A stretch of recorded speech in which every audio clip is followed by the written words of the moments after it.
All right, and it looks like we're live, or at least I am live on here. So first off, I'm gonna wait for a few people to hop in, and if you're listening or watching the pre-recorded version now that's already been aired and such, welcome to ModChat. This is episode 25, so many episodes we've done at this point. It's been quite a journey. Thank you very much. Now, this episode is going to be a little bit different. I'm gonna explain this here at the beginning in full. Myself, I am Mr. Mario, as many may know. And so far, this might be a solo episode, and I'm going to explain why. The reason why this might be solo is simply because I cannot get a hold of Daniel. No matter what, I just can't get a hold of him on any of the place I've tried to contact him. I've tried to call him several times. We settled on this time and date about a week ago, and we've talked about it, the past few days and such. And hey, what's up, guys? And we've talked about it, a few times here and there. But unfortunately, I've been trying, and I even delayed the show for about 30 minutes. So my logic is I've been able to carry live streams by myself in the past before. If this is not what you're wanting to hear, just me, myself on ModChat, I apologize. But I also asked a few people, and I said, should I cancel tonight's show, or should we just continue and hope he comes in? And people want me to continue with it, so that's what we're going to do. He has the link. If Daniel somehow gets a hold of his Twitter DMs and he's able to get into Hangouts, then he can join in at one point. But if not, let's kind of assume that this is going to be a solo show. So unfortunately, that's going to be the case. I'd rather have a second person here, but we'll see what we can do. We have a lot of topics as well, too, which is why I was really disappointed that he couldn't come in, because these were a lot of topics I wanted to talk about. He brushed up on them as well, too. And there was some exciting stuff that was going on. So let me at least just make sure, we have our chat working and everything. I'll have that all popped out so I can at least pay attention to that. And what we're going to be doing is first thing I wanted to discuss, and I'm going to try and have the stuff on screen right here and such as needed, but it will be, if I can screen share, hopefully if you guys are watching the live version, you'll be able to see this here soon once this all pops up. Let me just go ahead and move all this stuff over. So right here, this is something I want to address because this actually hit pretty close to home.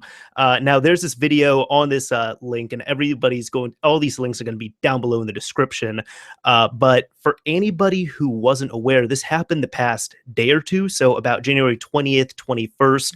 A lot of 3DS modding YouTubers, I don't really know so much about anyone who's covering Wii U content, but specifically 3DS modding YouTubers were targeted, and they had several of their videos taken offline, unfortunately.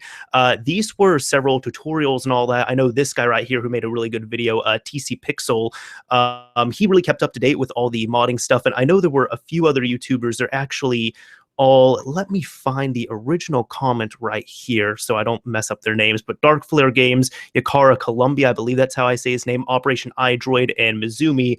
All these guys were several people that were targeted in this. And the reason why I wanted to bring this up is because not only it has to do with modding, also has to do with the YouTube front, but I had kind of had something similar to this happen. For anybody that doesn't know, this past summer of 2016, I want to say, yeah, that was it. I actually ended up taking down all my 3DS related content because I had several videos that were taken down.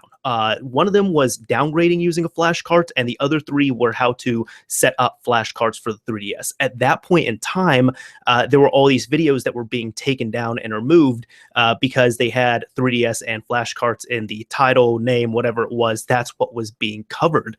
And I ended up getting community guideline strikes on those. Now, with those, I had to deal with YouTube themselves, but this is a little bit different right here. These are actually copyright strikes that have been assigned from the Belgian Anti-Piracy Federation. For anyone that doesn't know, the Belgian Anti-Piracy Federation is actually the company that Nintendo utilizes to put out these strikes. But they're not directly for pirated content or anything. There is one YouTuber on here. Let me see. Yeah, there is one YouTuber on here. This guy, Yakara Columbia, he actually does heavily cover pirated content, and he heavily promotes it. He also always links back to his site, from what I know, and that has a ton of pirated content that you could download off there. So with his channel going down, because his channel's being completely terminated, I understand that. The other guys, though, normally try and steer clear from that. I think I've seen some videos from Dark Flare Games, and there's been some questionable links he's had and some questionable downloads. But for other people, I know, at least I can say for TC Pixel, even he noted on there he doesn't cover directly pirated things, which is the same thing I was doing. But none of these videos were taken down for piracy. In fact, these videos were taken down because of unauthorized Nintendo footage. Several months ago as well, the guy who ended up making, Ninja hacks and several other exploits in the homebrew channel, Smealum, he actually got his video taken down where he was showing several different modifications, I think up to firmware 10.2 and 10.3, I believe that's what it was. And I saw on Twitter, he was actually discussing this with TC Pixel. And what ended up happening was he found out that he did get his video taken down by this same company, BAF. And he said that the reason why was it was, again, unauthorized Nintendo footage. And it was because they were using the educated assumption that it was because he used a few seconds of one of the Pokemon games that he applied a patch to show a proof of concept modification that you could do with that newer version of, hacks and all that other stuff. So it's really questionable what they're doing because, as I said, none of these takedowns have been specifically for piracy. All of the takedowns have been for unauthorized Nintendo footage, which essentially means if you are showing a first-party Nintendo game on there, they are striking it down. But they're just also coincidentally striking down videos that are showing how to modify these game systems and such. So it's disappointing. It's frustrating to see. I definitely feel for these guys as well too. And the scary thing with this is they're not just going against YouTube. They're going against BAF, which is Belgian Anti-Piracy Federation. And for anyone that doesn't know, this is how a copyright strike works. When you are an entity, you end up filing a copyright strike against the video, against the stream, whatever it is. And then what happens is that video is taken down. Now, you as a YouTuber, you as the uploader, you then have to go in and you have to appeal the strike if you want to. If you do choose to appeal the strike, the person who ended up filing it will get that information and they have 14 days to make a decision. They could either let it expire, meaning the video will go back up and they cannot strike it again. They can release the strike, meaning the video will go back up and they will not strike it again. And the final thing is, if they want to keep that video down, they have to show proof to YouTube that they have begun a lawsuit against the uploader. So that's why none of these guys really want to appeal these strikes either, because if they appeal them, they can go to court, they're going to have to deal with this. And even if they end up winning, it's going to cost quite a bit in legal fees and time and all that stuff. Again, these weren't specifically for piracy. They were for unauthorized Nintendo footage, and it can be argued, and it was shown on there that, these videos used Nintendo footage sparingly, and it was to show, it was for fair use is what it was. It was transformative enough where nobody was watching those videos to completely replace whatever intellectual property was in there. But either way, that's been going down. Some people are, thinking that this is because the Switch is right around the corner. They're wanting to do this a little bit, just kind of shake everyone up there. I myself, I'm kind of happy I got out of the 3DS video stuff, but it's definitely disappointing. And yeah, hey, Stippo, maybe we should, do a Pokemon JTAG mod. Man. So yeah, that hasn't been a fun thing, unfortunately. Definitely, I wish you all luck on that, except, well, Yakara Columbia, his channel, he said it's being terminated and such, and I can't really justify supporting that just because, as I said, his stuff, not only from, the piracy standpoint, but also some other things he's done was he was always linked back to his website. It was filled with ads, so he's obviously monetizing that. But even aside from that, what ended up happening was, I guess, at one point he actually was responsible for several bricks because he did a ARM9 loader hacks custom firmware install tutorial, and he left his otp.bin file in there, which, if you don't know, that is specific to each system that you do it with. So what happened was a ton of people ended up downloading this. They didn't replace the OTP bin file. They end up bricking their 3DSs. On top of that, I also found out that there were several programs that, he had downloaded from people, and then he ended up modifying and putting his name in there and all that stuff. So yeah, that's been fun. And someone's saying here they hope my channel won't be terminated by this. Well, I don't have 3DS modding stuff on the channel, so even though this, I'm just talking about it, but even with that, I don't know what's been up with this whole thing. As I said, it was just, it's obviously a misuse of power, which is really unfortunate again, but that's what it is, I guess. That's how these companies do what they do. So when it comes to older systems and everything, I do enjoy Sega systems. I miss this company, what they did with consoles. They had some questionable things. I actually have a whole. I used to do a series called Gaming Goofs where I discussed just complete honest fuck ups that all these companies did, and one of them was Sega, where I remember I had discussed things that talked like their success with the. I don't think I covered the Master System, but I talked about the Genesis. What else was there? I discussed the Genesis. I went on to talk about how they just kind of screwed themselves over with the 32X, the Sega CD, and then the Sega Saturn as well too. And I personally I love the Sega Saturn. They've all been misunderstood in different ways, but really because they had three systems back to back that kind of just screwed over consumer confidence. That's one reason why they kind of went bankrupt and all that stuff. The Dreamcast is great, but then there was a whole thing on there I was talking about. The reason why I'm bringing this up is because if you'll be directed to the screen here, if you are looking at this, I haven't tried this myself. I thought of trying it, but the thing is, these netlink adapters are just so expensive. I think I had an opportunity to buy one about a year ago, but I didn't see the use for it. Point is, on here, Sega Saturn Netlink is now available much easier through VoIP.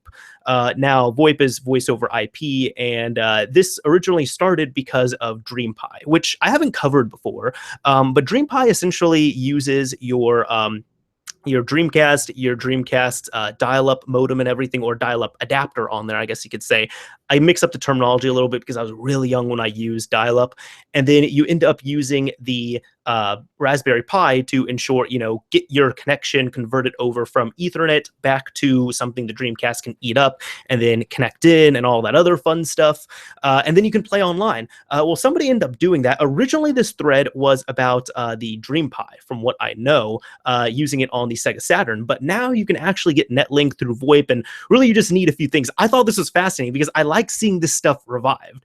One of them, this device right here, you can buy for about $15-20, and it's just a unlocked VoIP phone adapter. But then the Netlink adapter right here, this thing I looked it up because I want to get it, and it's about $70 or so. So really all you need to do is go in, you're able to configure all this on the little VoIP adapter, you hook it up to your Netlink, and then you have to connect into the games themselves. So it's definitely interesting. I'd be very interested in trying this out if I had a Netlink available. As I said, I don't want to spend $70 to $100 on one, and I don't think I'd use it all too often, which is why that's why I didn't pick it up. But it's definitely interesting to see. I have a soft spot for these types of things coming back, where you take a old system and then you end up reviving it and bring it back to life. That's why last month, for example, Daniel and I talked so extensively about what was it that Xbox Live, the Xbox Live homebrew that was coming up, the original Xbox Live homebrew thing. For anybody that might be interested in that, in short, I'm not going to go into the whole big detail thing because we did episode 24 talking about that for quite a bit.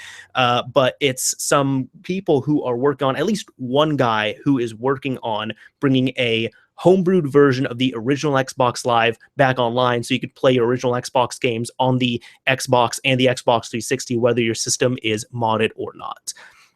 I also want to just bring in this comment here for some, user interaction and such. But Dark Supersonic is saying, it's just sad that Nintendo is trying to get rid of 3DS modding. It's fun to do, but at least Sega is fine with it, let alone not monetizing videos. That is true.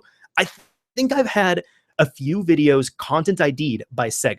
But normally if you end up, disputing that content ID, Sega's pretty cool about it. They've also been known to be on record for just not taking down fan projects and all that stuff, which is another thing that Nintendo does. And that's really a fine line between, taking care of your intellectual property and kind of letting people do what they want to on there. Fan games, in my opinion, are things that, they're modifications that people just do, either for fun or for the love of something, for the appreciation as a tribute, whatever it is. And it's neat to see these fan games and fan modifications come out, but Nintendo shuts them down. And unfortunately, it's kind of in their legal right to do so.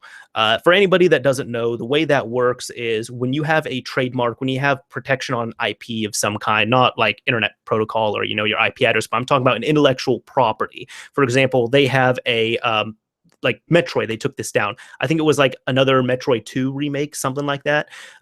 What happens is they have a trademark, they have copyrights on that stuff, and it is in their interest to protect that. So with people making those fan games and spin-offs, technically they almost have to take them down. And the reason why they have to do that is because if they have a trademark on something, on an intellectual property that they have to enforce that. If they're just sitting back and not enforcing it at all, they could actually get in trouble for that, believe it or not. So I'm not sure how Sega's kind of able to do. Maybe they don't have enough fan service stuff going on. I have no idea. But for the most part, they turn a blind eye to things. I mean, we have people making unauthorized homebrew games for the Sega Dreamcast and selling them, and Sega just does not care, which is awesome.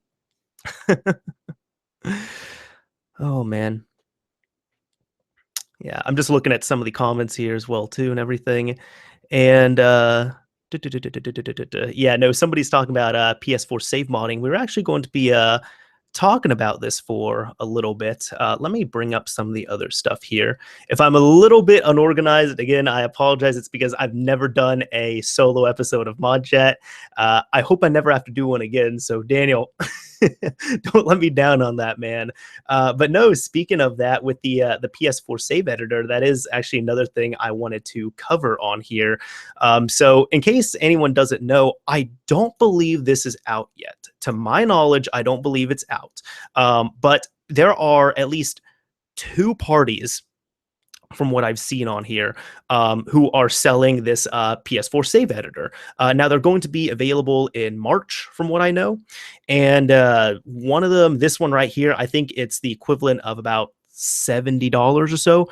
There's another one that's going to be about $25, $30, and this is pretty self-explanatory. What this does is you're able to get your saves, you're able to edit them. I don't know if you can edit them, to be honest. I'm not sure if it's going to be like the original Game Shark Xbox thing, where you download other people's modified saves and you end up re-signing them to your profile, to your account and such, or if you're able to go in and actually modify the values.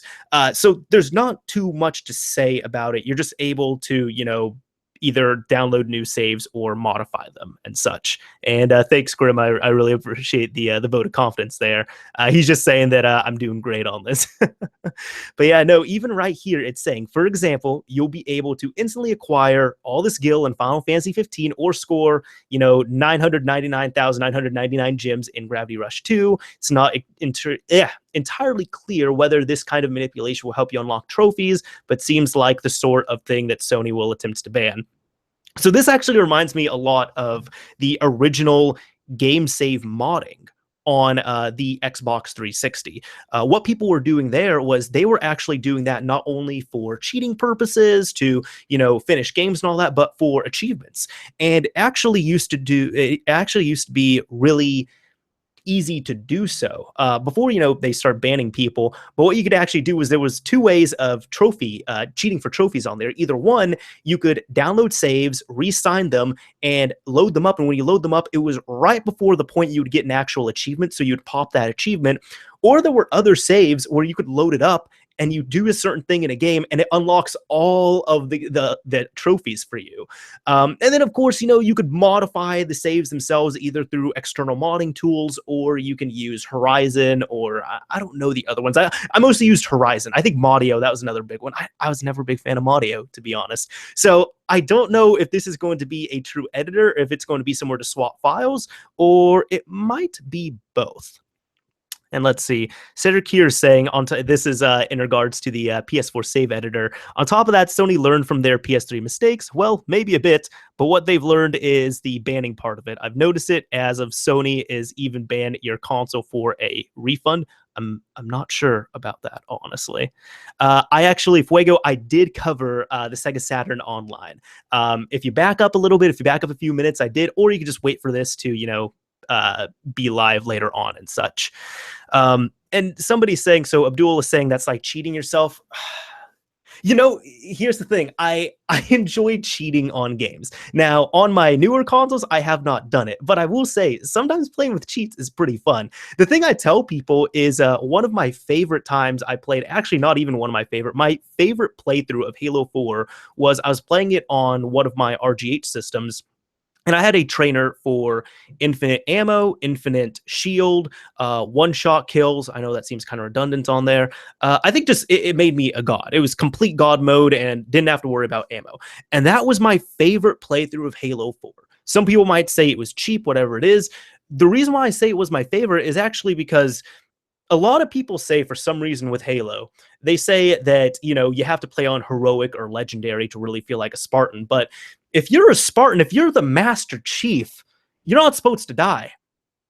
So burning through that game, literally slaying through just countless armies of enemies, like they were just, like I was a hot knife and they were butter. That was my favorite playthrough of Halo 4. It was so fun. I didn't feel like I cheated myself the experience because I'd played it legitimately about 3 or 4 times prior to my cheater playthrough, but my cheater playthrough was absolutely my favorite on there. But when it comes to online stuff, no, I don't agree with the whole online thing. I'm very against, going online with mods or cheats or whatever it is.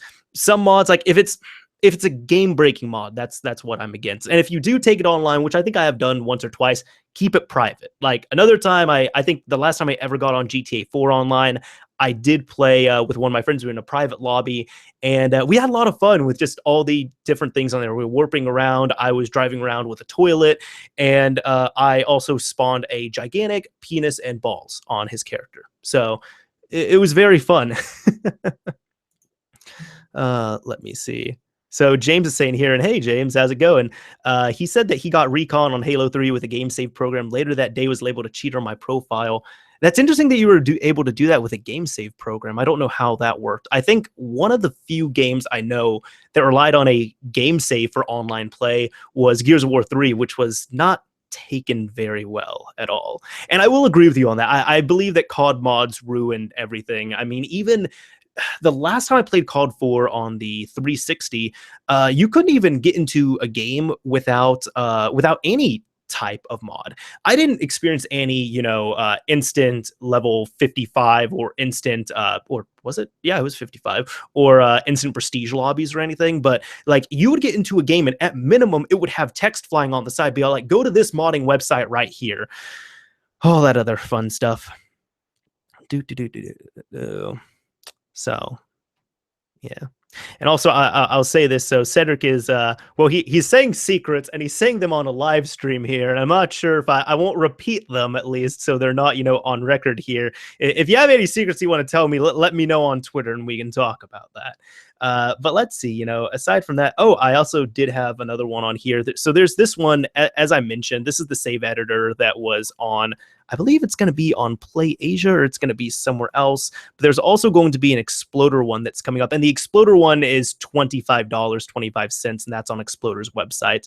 So this is one of those things, one of them is already $70. The other one's going to be 25. This is going to be free very soon. I guarantee it's going to be free. So we'll see. We'll see. This is oh my God. This is a fun one.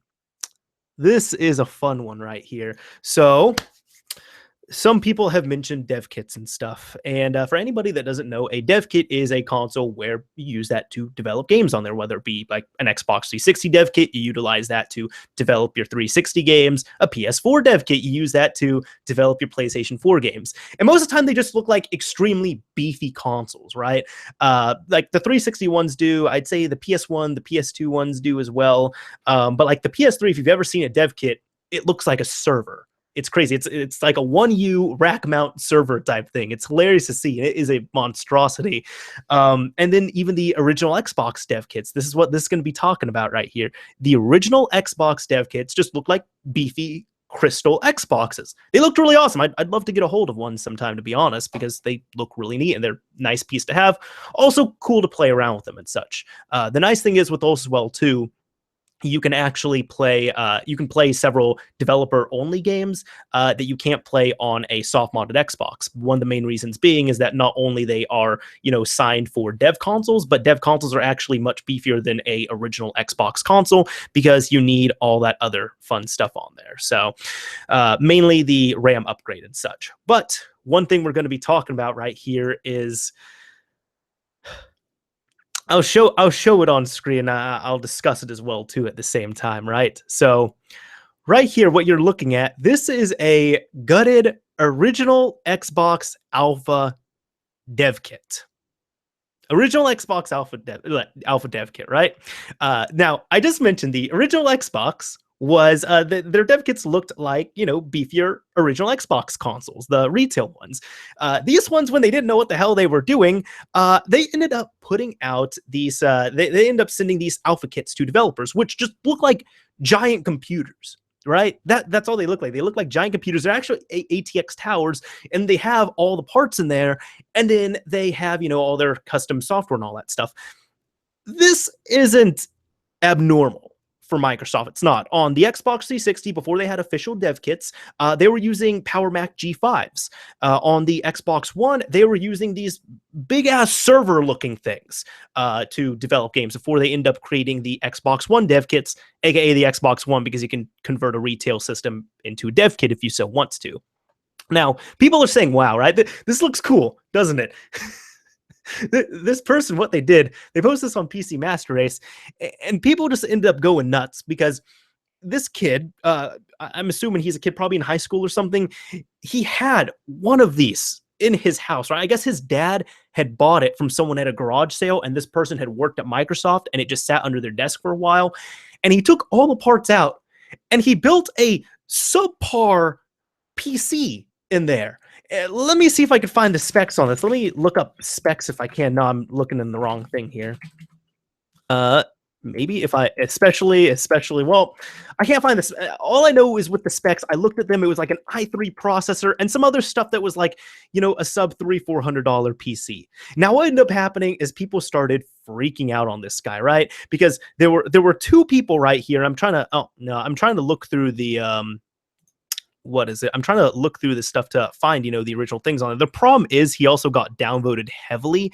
But what ended up happening was people freaked out. Like at first people were just like, oh, that's really cool. And it does look cool, don't get me wrong. Then the other people were saying, no, that's not cool at all. That's not cool what you just did. You ended up destroying a dev kit is what happened. He literally destroyed a piece of Xbox history.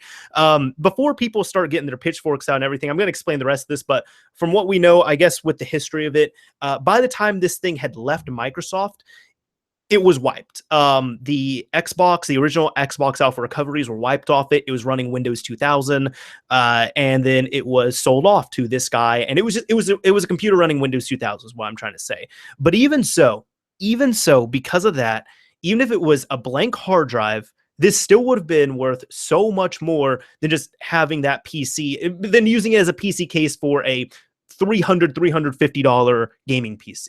If this thing was complete, even if the hard drive was blank, you could have sold this for at least $1,000. So yeah, anybody who's saying, like Grim is asking right here, I'm going to exit out of this here real quick. But Grim is asking right here, for example, how much was it? As I said, you probably could have sold this for about $1,000 if it was a complete, like even if it was blank, if it was just a complete kit, because people are also selling, the original Xbox 360 Power Mac G5 dev kits wiped blank with no recovery on them for a good amount of money, as long as they have all the complete parts. I can't find the picture on here, unfortunately.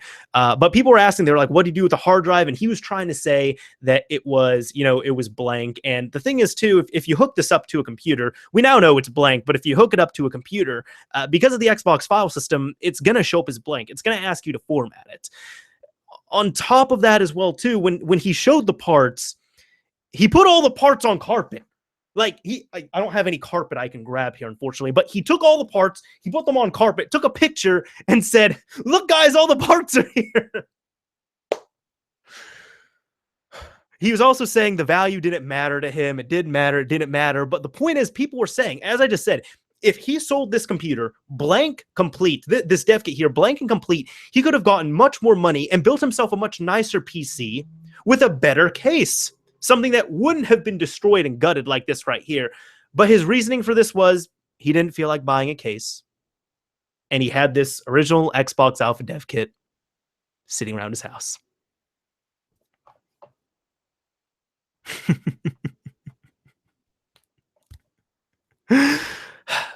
Coming back on this here. Yeah, no, Toxin, he's saying, yeah, almost as bad as the guy who destroyed a DVT4 in order to build a PC. I saw that video.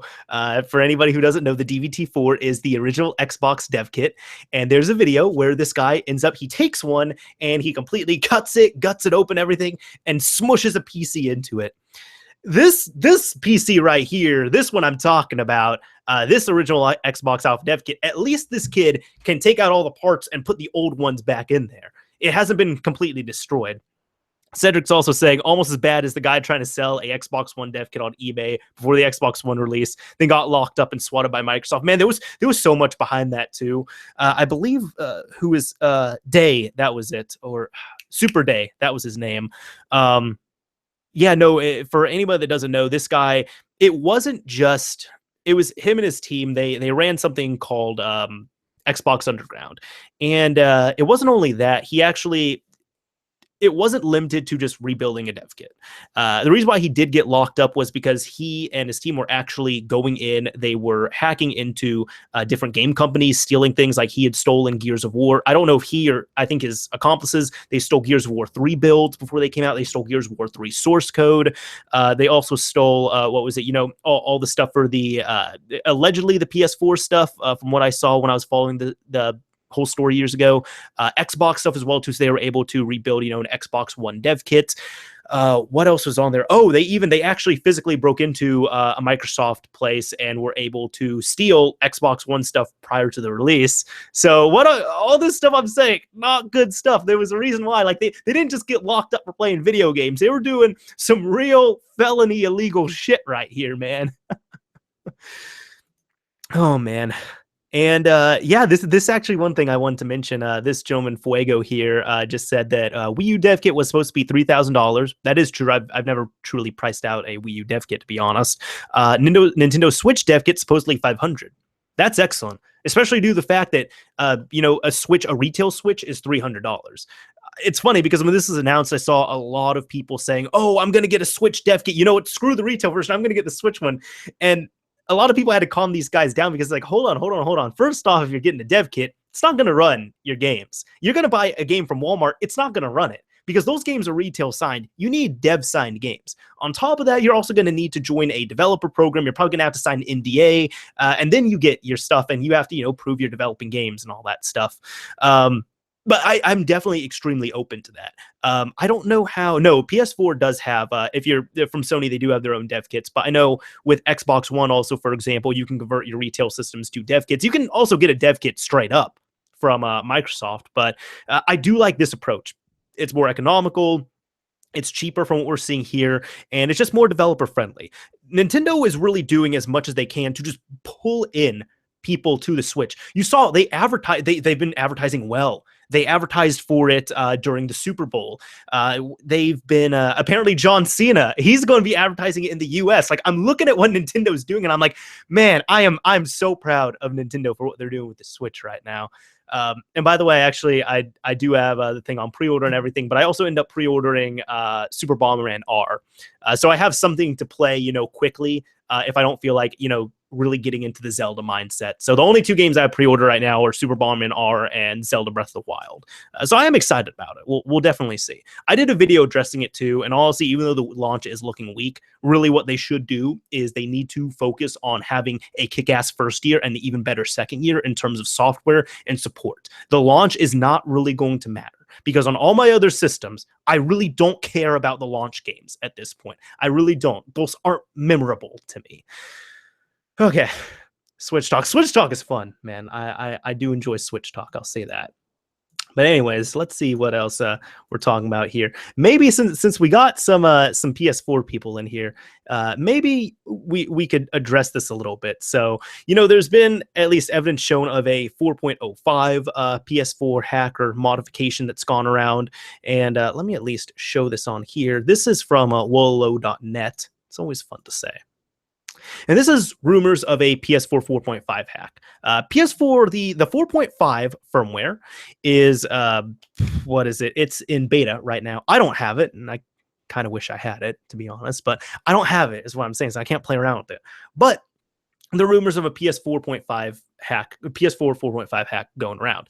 If this is something that would be attainable, fantastic. Really, the only firmware you could do much on is 1.76 right now. 3.55, it's been rumored that there's stuff available there. It's been rumored that there's things available up to 4.05, and now 4.5 is another rumor. However, before people get really excited, I actually highly encourage people to go and check out this article and read it. Because what Lolo does is he breaks us down and he essentially says, this is true. There could be a hack available, but it's a bit iffy. There's not enough evidence so far. First off, we really haven't seen any evidence aside from this gentleman, Racer 0018, saying we have a PS4 4.5 hack available. There's also some other things as well too, where man, my neighbors jump all the time. Dude, Jesus Christ. Anyways, no, so there's that. He really hasn't shown any type of thanks for that, James. He hasn't shown any type of evidence here aside from just saying. They're just saying, they are also trying to openly invite people and say, hey, if you have a PS4 and it's on beta firmware 4.5, can you run some tests for us?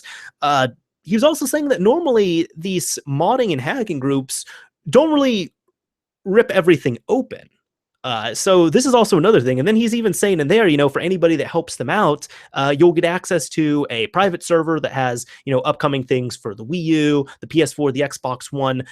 Really, it's one of those things that also this gentleman apparently and the site he was affiliated with haven't been the best in terms of not quality, but in terms of, just a historical track record of things, of being reliable. So he was saying, Wolo was saying here, yeah, it's true. This hack could be there. There could be something, but just question it. We don't have any evidence yet, is the thing.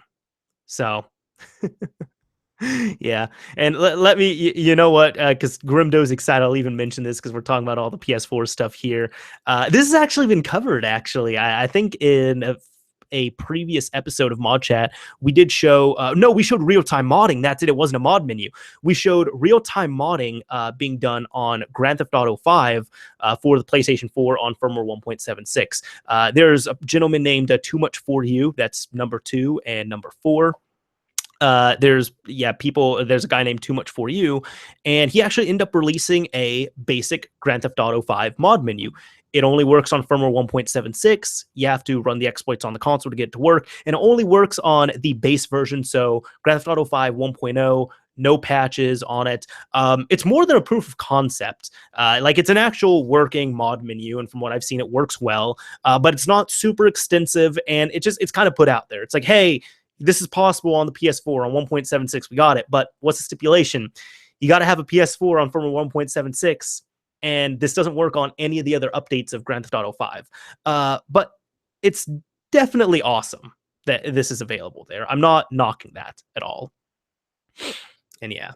So, yeah, Cedric is saying right here, in regards to that 4.5 alleged hack right there, that he's questioning it. He doesn't see any proof yet. That's exactly what we talked about. So with these things, it's definitely good to, unless it's coming from a truly reliable source, it's always good to question them as well, too.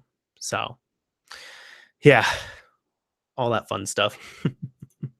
Now, this is something that has been interesting to me, right? Just the evolution of I want one of these, man. I want one so bad. The NES Classic. Oh, hold on. We got Daniel on here.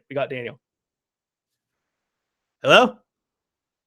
Hey, hold on. Do you mind if I put you on speaker? Yeah. Okay, I'll put. Wait, are you cool talking to the stream? Okay, hold on, guys. Daniel's joining in remotely. All right, hey, what's up, Daniel? Dude, I just woke up. I got home from changing my dad's oil at like 3:30, and I was freaking exhausted. So I didn't sleep last night. I was like, also, I'll just set my alarm for 4:30, and I'll be good. I'll be refreshed for the stream. 4:30 rolls around. I must have hit snooze, dude, and I freaking woke up right now, and I saw it's already 6 o'clock. I said, no! Oh my god. So yeah, no, what we're doing right now is we have I delayed the stream a little bit. I started it. We're not done with the episode. We still got plenty of time. So if you want to, you can hop on like right now. Okay. I'm gonna take a leak and I'll be on. Okay. Okay. Okay. You want to shoot me link through like Twitter. If you check your Twitter DMs, the Hangouts link is on there. Beautiful. See you in a Okay. minute. Later. All right. Bye. All right, guys. We got Daniel. We got Daniel on the line. We're good. We're good. So I think we'll be okay on that at least. Oh man. Okay, I'm happy we at least got him, and I'm also looking at yeah, it looks like I was able to cover up the screen on there, so I'm just looking at the preview on that. So you know what? Maybe this would be a good time for a break. I want to interact with you all while we wait for Daniel to join in. Let's see how you all are doing. I see we have a good amount of people here. There's 24 people watching. There's thank you for the support on this as well too. There's people in the comments section here. Let's see what I've been missing. There's more people joining in. Hey, how's everyone doing? Everyone that's joining in, all that fun stuff. Executioner, how you doing?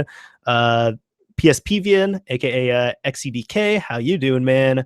Spoofay, I haven't run into you before, but how do you guys feel about Linux running on the PS4? I think it's great. I think it's awesome. Should I mod my Xbox 360 or wait for an exploit for PS4? I don't know why that's an or thing for you, man. Personally, I would mod my Xbox 360. I have a closet full of modded Xbox 360s with all sorts of different things. But point is on there, I think for fun, I'd recommend it at least. If you're really iffy on it, maybe when like they completely cut 360 support, I don't know. A lot of people are saying they're just like, oh yeah, I'm not going to touch my 360. I'm not going to do any mods to it until this is available and stuff. But yeah, no, I've had a mod of 360s for years. I enjoy them. Some people I know are holding off for the PS4 stuff. I have two PS4s and I both have them fully updated. My logic is whenever a hack does come out, a more major one, I'll buy another PS4 for that. Fun fact though, I almost bought a 1.76 PS4. I'm confident my friend had one. But the reason why I didn't get it is because I asked him recently and he found out that as of kind of recently, his girlfriend actually got to it before him and unboxed it and updated it. So I don't feel like paying $400 or $500 for 1.76 PS4, to be honest. And Dronmo Tester, hey, what's up, man? How you doing? Let me see. I'm also going to mod some guys. You know what? Speaking of mods, Executioner, you're a mod as well too. Where's Grim at? Grim, you've been awesome. You're a mod as well. Fantastic. There we go. And yeah. Hey, Ubel, I believe that's how it is. Hey, how's it going? Linux on PS4 is pretty dope. I agree. PSP is the best hacking system. Yeah, I would agree. It depends on what you say is the best. It's my favorite, at least. My favorite system. It definitely got me, knee deep into all this stuff right here. Let's see. Yeah, someone's let's see, Spoofface saying he has a 3.5 PS4, just waiting there. And Cedric, after the stream, I'll check the Twitter. But thank you very much. Zapdad is saying, well, he's asking best way to mod a Xbox 360. It depends what you want to do. If you just want to burn games, pop them in, play them, but you want to have a actual stock kernel, you want to take it on Xbox Live and all that stuff, flashing the drive is a good way to go. If you want to play games off an external drive, if you want to run emulators, if you want to run third-party code, change up the NANDs, do all these other things, depends. Most time, a reset glitch hack of some kind will be fine. Let me also check and see where Daniel's at. I haven't gotten anything else from him on here. But no, most of the time a reset glitch hack will be fine depending on your system. Then just depends on the glitch chip you want and everything, and then you solder that in, you install all the stuff, and you're good to go after that. Hey Mario. Oh hey man, how's it going? Just the worst stream partner ever, dude. I wish I had like a hat that was an ass for like so I could be a I had an ass hat on. I can't believe it, dude. Honestly, I'm sorry. I'm here now. I know you started and you've been doing your thing, but yeah. Don't apologize to me. Apologize to all the people who had to listen to me for the past 45 minutes. Sorry, everybody. Yeah, typical me move. But yeah, I got home after I helped my dad with his car, and I was like, oh, just an hour nap sounds good. And then I think it's been 3 hours, roughly. So I almost called you Devin. Because I was for some reason I was thinking of my friend Devin. No insult to him, but no, Daniel, you can't take naps before the podcast. I know. I just was like, I was in such a cranky mood that I knew if I didn't take a nap, it would have been bad, but it probably wouldn't have been as bad as me. Like right now, I got like a bird Dude, hair I going drank on. a Kickstart before the podcast, man. I was feeling kind of tired, and then I took a Kickstart. I drank a Kickstart, and I'm like, okay, I'm feeling podcast ready. Because also I was like, oh wait, now I have to do the work of 2 people. Wait, what's the Kickstarter? The Mountain Dew energy drink? Yeah. Are they any good? I've never had one. They're pretty good. They're delicious. They're low in calories, and they just give you that little boost that you need. So I might keep a pack of like Red Bull or something like that for stream days. So that'd be a good thing. That'd be a good yeah, thing. that might be my thing. So did you already go through everything you really No, I haven't. If you look at that document that I've sent you, we were actually just about to talk about the NES Classic stuff. Oh, cool. Okay, it's right here. All right, head is in the game. Okay. Yo, and Cedric's right. You need to buy me a kebab, man. A kebab? Yes. Yeah. Wait, why? Did you guys talk about kebabs? No, he's just saying it probably because I'm Arab. in defense to you, the kebabs are absolutely delicious. So. Oh, they are amazing. Hey, I'm gonna take a free kebab. Yeah, dude, it doesn't matter. There's actually a place called Fufu's right by the house that sells really killer kebabs. So I got you if you're ever in town. Okay, I got you. Okay. All right. So everybody, welcome Daniel back to the podcast. Thank you. Yeah, I say I'll take this last comment, and then let's go ahead and get back into the topics here. While you were between you calling in and coming back in, we decided to take a break, so I just had some user interaction here. Okay, sounds good. Yeah, but let's see. The last thing before we go on to the other topics, Razor's asking, how long after the Switch is released do you think they will drop support for some of the other stuff like Wii U and 3DS?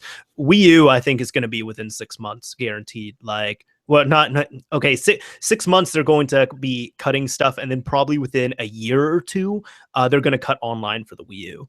The 3DS, I think they're going to wean that off more because that's still selling pretty well. But the problem is with that is that now they're going to have a really well-selling portable console and a really well-selling handheld console, and people are going to get confused.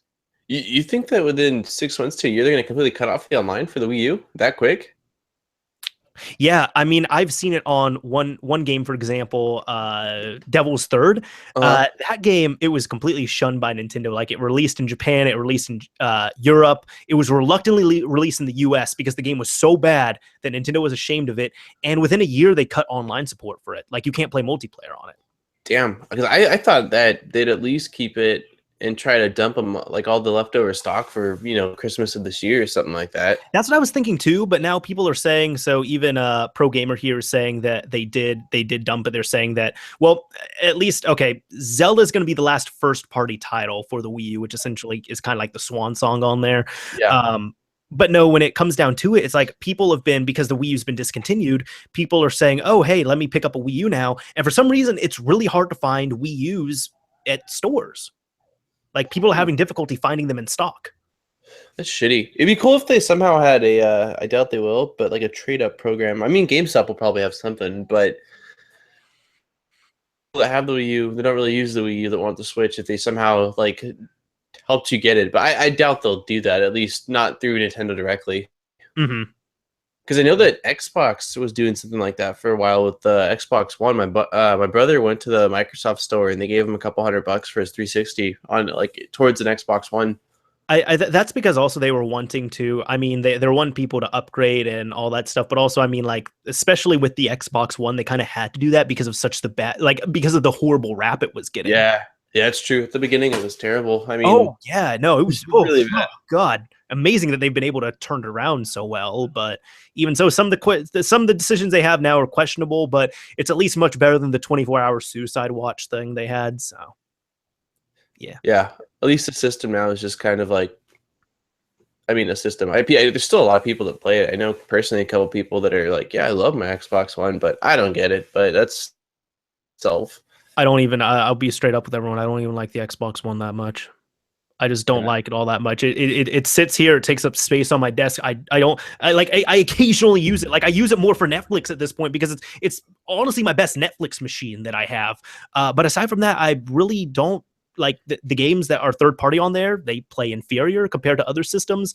And then on top of that, the first party games, there hasn't been too much that I've really wanted to play. And then even some, like the only game I kind of want to play right now, which I haven't even gotten, is Halo Wars 2. And I'm going to get that on PC because I don't want to play an RTS with a controller.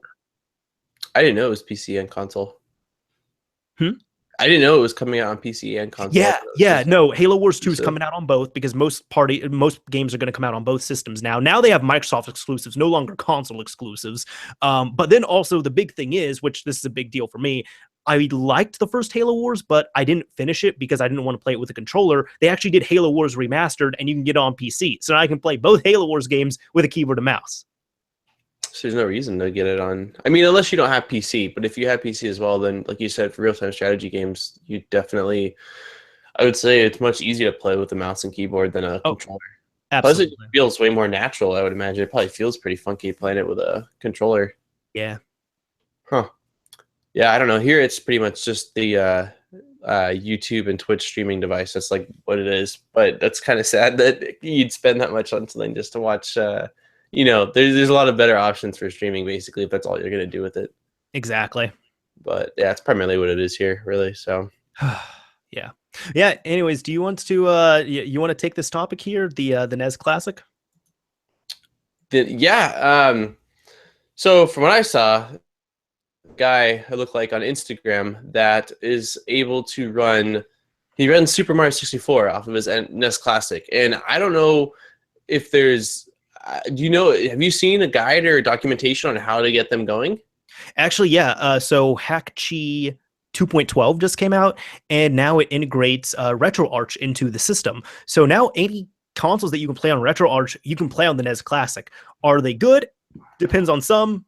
It's kind of iffy on others, but the point is now you had this little box from Nintendo that had 30 Nintendo games on it for $60, and now it's a pretty nice emulation machine that looks like a little mini Nintendo. Yeah, it's pretty crazy. I was very shocked that, I mean, I didn't watch that much of the Super Mario 64, and it wasn't that much of a video, but it didn't look super choppy to me when you booted it up, at least. Mm-hmm. The thing is, too, with N64 emulation is that it's very cherry picky when it comes to games. The way they designed N64 emulation, for anyone that doesn't know, is that they didn't try to just emulate the system straight up because it's a kind of not horrible architecture, but very complex architecture. So what they did is they said, okay, let's get Super Mario 64 working really well. Great. Now let's get Zelda working really well. Great. Now let's get Conker working really well. Okay, this works fine. They focus on specific games, but they don't focus on the console as a whole. So that's why you have some games like Super Mario 64 that work nearly perfectly in most emulators. And then you have other games that are pretty simple on N64 that crash, at the first loading screen. Is there a USB port on the NES Mini? I'm pretty sure there has, I don't know off the top. Hopefully someone here can answer. I don't know off the top of my head. Again, I don't own a damn NES Mini, so I can't just pick it up and see right here. Yeah, because I'm just in my head. It'd be so cool if they were able to somehow make it where you can hook up an external hard drive to it, man. I'm quite sure that there has to be a way. So I'm pretty sure it's on there because, okay, people are saying yes, but they have to flash, they have to dump the firmware and then, modify it, flash it back over. But I don't think they've set up external storage for it yet. Just because I'm thinking, before it wasn't as big of a deal with just the NES ROMs, but since the N64 are a little more beefy, if they can incorporate that, then that's really badass. Oh, yeah. But that's crazy. I was shocked in my head that the hardware that they used was even capable of running the N64 stuff. And then I think it comes back to, I think we might have talked about it on the stream, basically, that maybe that hardware was the cheapest they can go with essentially for what they needed. Exactly. They didn't specifically order something that was like 32 megabytes or whatever. They just got, whatever made sense. Generic stuff. Because if you think about it, the Raspberry Pi, someone mentioned it, that it's capable of running N64. And granted, yeah, it's kind of shitty though. Not the Raspberry Pi. I'm just saying, the N64 emulation is kind of shit on there, unfortunately. Well, I did see quite a few people that were overclocking their Pis, and it was able to run it a lot smoother for N64 games. Mm-hmm. And to overclock it, all they needed was basically a larger heatsink. Yeah, no, that makes sense. So I've seen that as well too. It's unfortunate. I was hoping it could run it a bit better. People have said they've had very good success with the PS1 on the Raspberry Pi 3 Model B.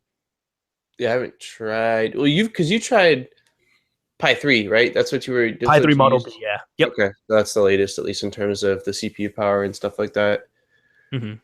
It'd be cool. I'm hoping. I'm sure that in 2017 they're gonna have some kind of an upgrade to the Raspberry Pi. I would like a model that's just like. I'd be willing to pay an extra 10, 15 bucks for an upgraded CPU. You know, I get that their goal is to keep it as low as possible, and that's kind of like the $30 price range is kind of where it's been at. But honestly, for those people that do want something that's a little bit beefier, that can maybe run things a little better, I'm sure a lot of people would be willing to pay an extra 10, 15 bucks to get that extra clock speed. I think within the next year, we're going to see Raspberry Pi 4 that's definitely going to have all those upgrades that we're wanting. And then like emulation just going to go up a notch right there for RetroPie and other things. Yeah, because it's really come a long way though. Like if you look at the first Raspberry Pi to the third one, I mean, the fact that they integrated Bluetooth is really nice, and Wi-Fi built in and stuff like that. So it's definitely come up a lot. I think that the RAM's doubled at least since the initial one. Yeah, like I have not the original, but I have a Raspberry Pi Model B right here. And this thing, I mean, I barely even use. Like it's okay, but like for example, the Raspberry Pi Zero is on par with this. This was a $35 board. The Pi Zero is $5. Got you. Oh, you're saying the Raspberry Pi is on board with what's that one?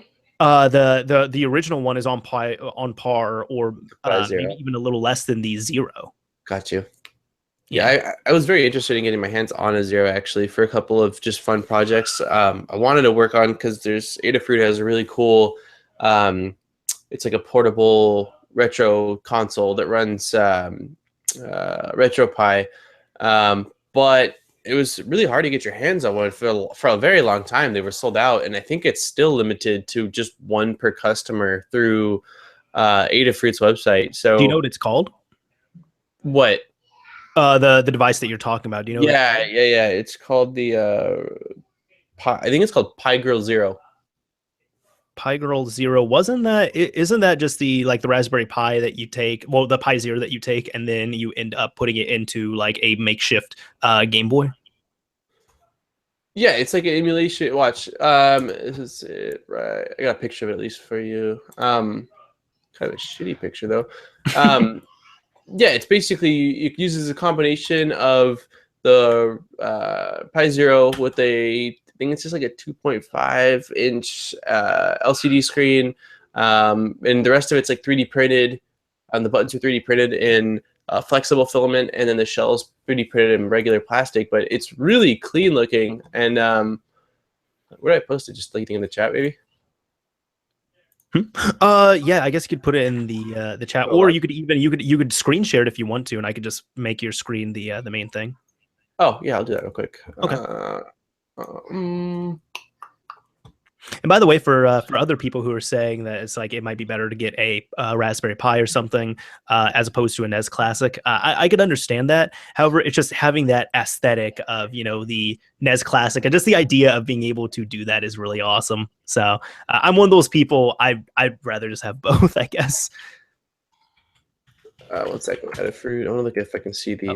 It's all good. I saw that picture that you posted up right there. I've seen things similar to that before, except people have kind of just popped them into makeshift, Game Boys. Yeah, Game Boy Advance systems. I mean, there's a cool factor in that for sure, because you're like hacking up even more. But this looks very clean, and they even sell like I'll show it on stream actually. Is it on mine or no? Not yet. Yeah, it's on. Yeah.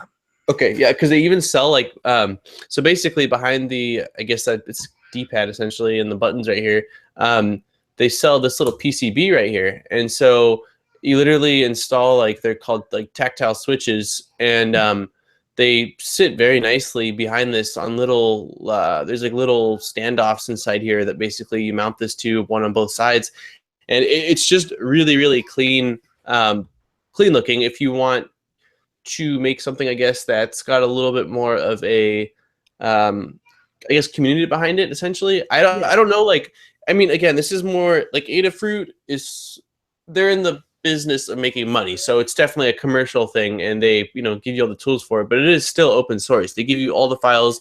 People have made upgrades and modifications to it over on Thingiverse and stuff like that. So it's a pretty sweet little, you know, portable thing on the go. And again, it's I mean, you could probably build one for roughly 80, 90 bucks, which to me is I was not. gonna ask how much that would be.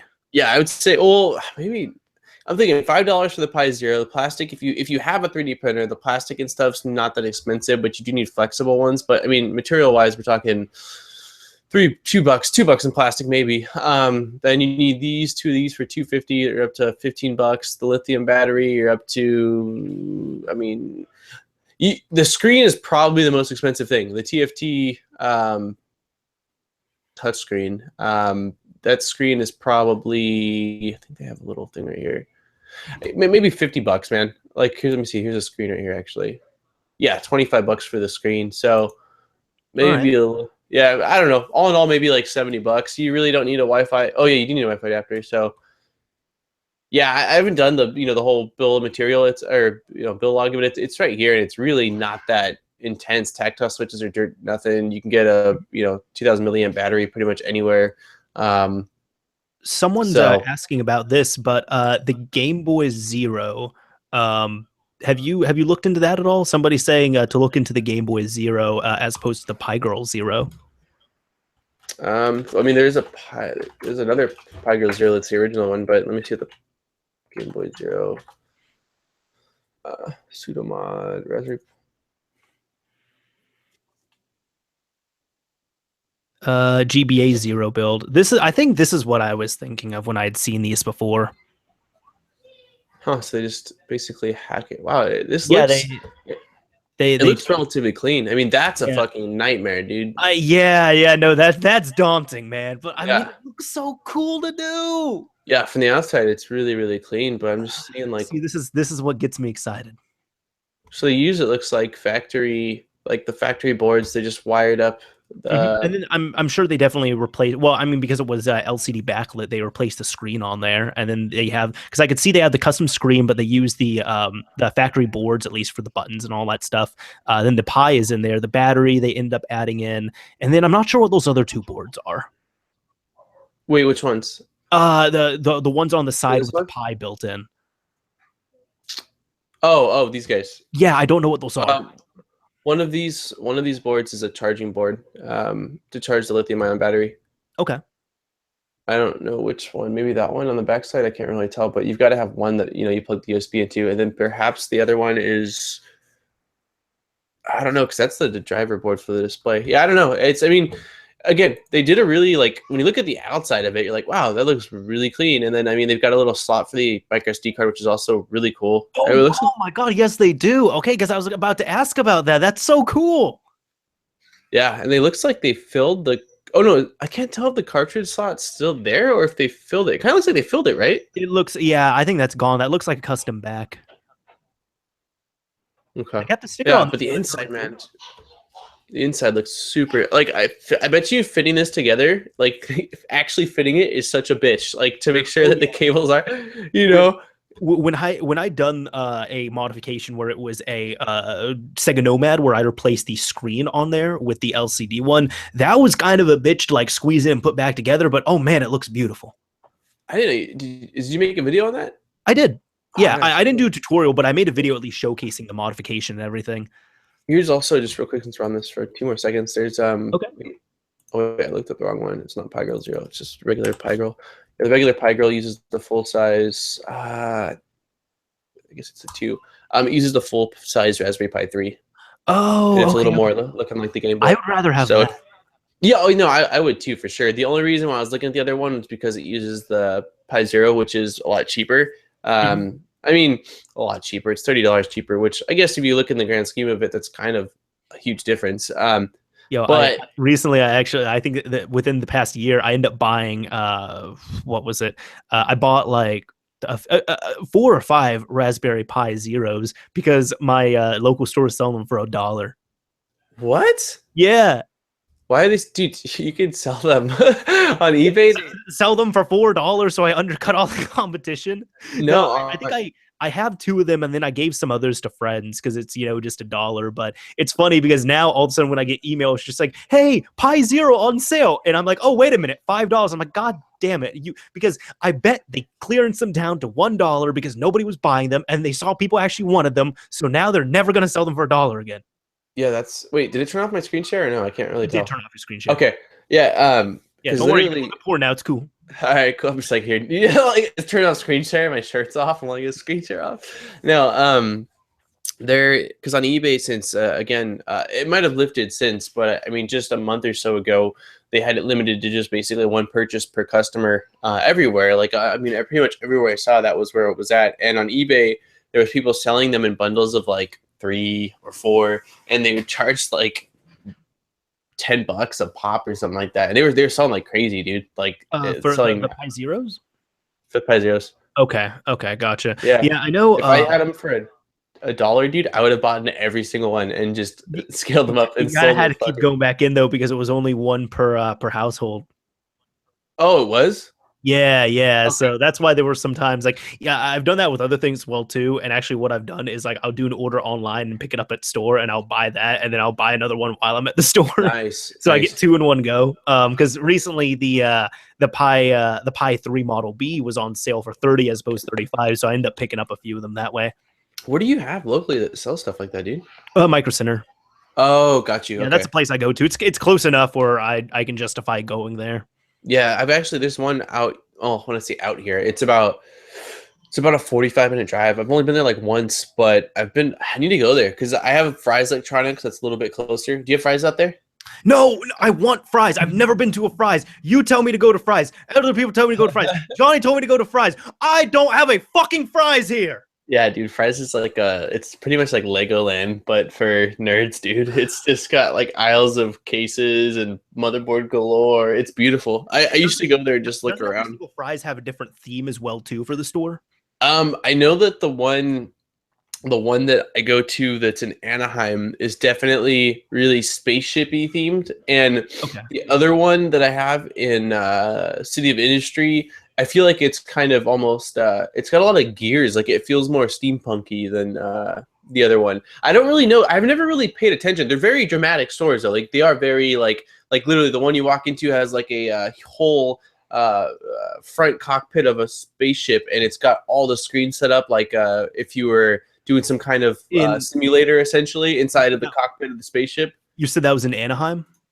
Yeah, that was in Anaheim. I think my good friend David, I think he went to that one because he told me about a Fry's that he went to when he was in California that was spaceship themed. It's probably that one then, because there's like a little astronaut dude, and then the one that's in City of Industry, I haven't been there in quite a long time, but from what I remember, it's got a lot of like just big giant gears on the outside and stuff, and kind of just it reminds me of like steampunk essentially. That's cool.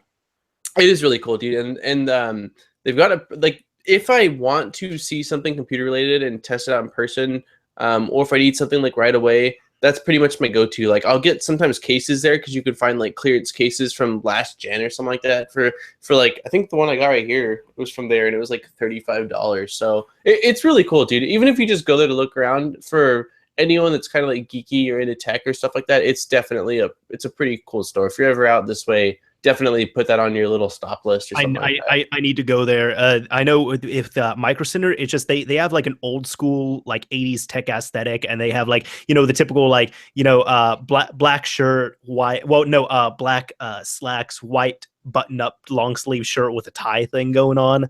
Like Geek Squad, it sounds like. Yeah, no, they definitely have that geeky thing. It's funny because when I went there one time with a friend, she's like, "Oh, Danny, you should work here." I was like, "I don't want to wear that." Like, and she's like, "Oh, well, it can't be worse than what you wear at work." I'm like, "No, for anyone that doesn't know, I'm like, no, this is like the stuff I wear to work. Like my work clothes are very relaxed." I'm like, "No, I would have to upgrade my dress style if I work at Micro Center. I don't want to do that. I'm very comfortable wearing whatever the hell I want to."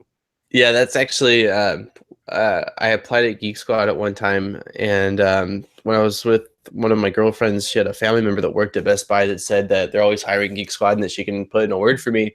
But I don't like, one, their slug bugs that they have to drive around, or two, their little outfits, man. They're just so geeky. Like, why? I get that they're just trying to basically create an image, and like they're definitely noticeable. Like when you see the people like, oh, I remember when the Geek Squad first came out, I was like, oh, look, there's the Geek Squad people or whatever. But it's just like it's so lame, dude. Mm-hmm. You know, I mean, shame. Like I kind of feel ashamed like saying that, but no, it's so fucking lame, dude. I just don't like Geek Squad's policies or Best Buy's policies or whatever. So yeah, I don't care for them as a company. So, but yep.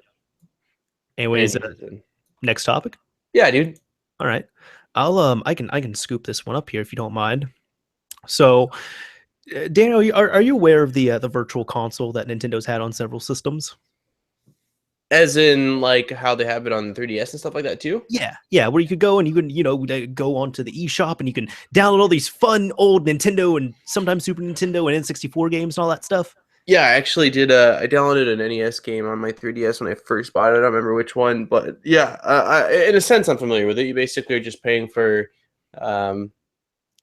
retro games, like to be able to, I mean, I guess emulate or... Yeah, essentially, it's an emulator on the system. Yeah, definitely. Yeah.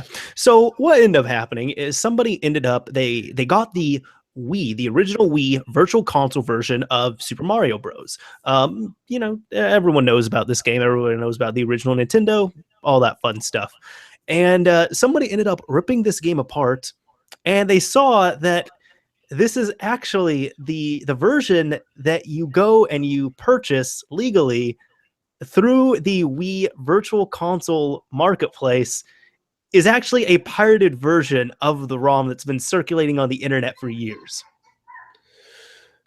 Here's my question, because like I said, I looked through all the topics and stuff like that, and when it comes to that, how I saw like basically that someone basically took and like decrypted essentially, or broke up the file that was the one that you could download from the store, along with the pirated version. But my thing is, if the pirated version was like a pirate of the actual game, then how, like, what deciphers that it's a pirate versus like the game? I mean, I get that's my thing, is I don't understand like how you can tell when, I mean, I thought, as far as I knew, that the emulators or the ROMs were actual dumps of the true game. So wouldn't that be the true game? It is the true game. However, it's also there's some games where this is also a whole other thing I can get into. But the person who's making, for example, the Higen, Higen, that's how you spell it. The emulator for Super Nintendo, I believe. They're actually doing a whole preservation project where they're dumping the hashes for all the Super Nintendo games they can, because a lot of them were not dumped properly. And that's actually quite common with these ROM dumps. They might play fine, but they might not have been dumped properly, and something might have been changed in the code. And also, the way they found out, to answer your question, is the header data. One of the first people who ended up creating a ROM dumper and dumped the ROM, put this online, he ended up, he had his own header file and everything that he put into the ROM itself. And people were able to find the ROM that had this custom header in it that was not available. It was added in after the dump. It was not in the original cartridge dump. And they compared it to the version that was decrypted from the Wii's Virtual Shop, and it was the same header. Wow. Yeah, so this dumper, the way it did that is it injected that header in. And the likelihood, let's say it did happen, right? The likelihood of Nintendo getting one of their cartridges, getting the same type of dumper, which I don't even know why they would need to do that then when they have their own, but they get their dumper and they dump it using the exact same method, it's very minuscule that would happen. Got you. So essentially Nintendo was just very lazy with their attempt to sell this to us, Yes. Absolutely, yeah. That's all it was. Is like, let's just find, like, it's already out there. Why don't we just use this? because let's be honest, how much easier would it be to, if you're like, let's say an intern at Nintendo and you're assigned this, how much easier is it to go to Google and look up Super Mario Bros. NES ROM and download it there and package it into a VC package, as opposed to going through all of the internal company methods of going in and getting the permission and then obtaining a ROM file of the game and packaging it in. It's easier and it's faster to do it this way. I feel like he really wanted to go out for some drinks or something that night and was like, man, like I want to meet you guys at the bar, but I got this dumb project. And then his buddy was like, dude, just download it, man. Like come on, dude. And he's like, I don't know, dude. And he's Or like, it's like come on, man. I can't. Yo, my boy, I'm gonna hook you up, right? Okay, I got this SD card at home that has the complete U.S. American ROM set of the NES games. I'm gonna bring it over. You just copy the file. You spend 5 minutes recompiling it, and we go out for drinks. That's insane, dude. Well, I got a question. I'm pretty sure I should have answered this, but when it comes to the NES titles, do they still own most of the rights to a lot of the titles, or not really? I mean, their first party titles, they definitely would. I'm not sure about. I mean, the third party ones that'd be up to those companies. Yeah. I don't believe Nintendo had a monopoly on the fact that they had to own all the third party stuff as well too. But like Super Mario Bros, yeah, they definitely have the right for that. Okay, because yeah, I was gonna say there's definitely a lot of like the NES was known to be one of those consoles where it was really easy to bypass their lockout chip. So there's so many third party games for it. There's some really terrible ones, but I remember I liked watching like top third party NES titles and stuff like that or whatever. Basically ones that are made like they have those. There's like a whole series of like those like biblical games that was released. They like usually I think they're colored cards. I had a couple of them when I was collecting for the NES, but yeah, the NES is a fun system, dude. It is. Do you actually know how not anti-piracy, but do you know how that bypass worked on those biblical games? I want to say I did at one point, but off the top of my head, I don't recall at all. So, quick history lesson for everyone. If you ever see those games, some of the bootleg carts, they don't need to do this, but on those original ones, when they didn't really know what they were doing, so the NES tin chip is the chip on the actual Nintendo console that has that region lockout and the anti-piracy lockout. People who were reversing it found out that if they just shocked the chip in the right way, they could bypass that. So what they did on some of those carts, you'll see a little switch on there. And if you read the instructions on there, it says keep this switch to 1 and pop it into your Nintendo. I'm paraphrasing here, but keep it switched to 1, mode 1, pop it in your Nintendo, turn it on. If it doesn't work, try mode 2. And what that would do is that you would pop that in, and that cartridge, the bootleg one, was designed to, at the right time, essentially just shock the NES tin chip to bypass it, and then the game would boot. It's crazy. So, that's trippy. I find this fascinating, man. Like I get really excited to talk about this because I just find this really fascinating. Yeah, no, that's crazy. Well, I know that because I had a couple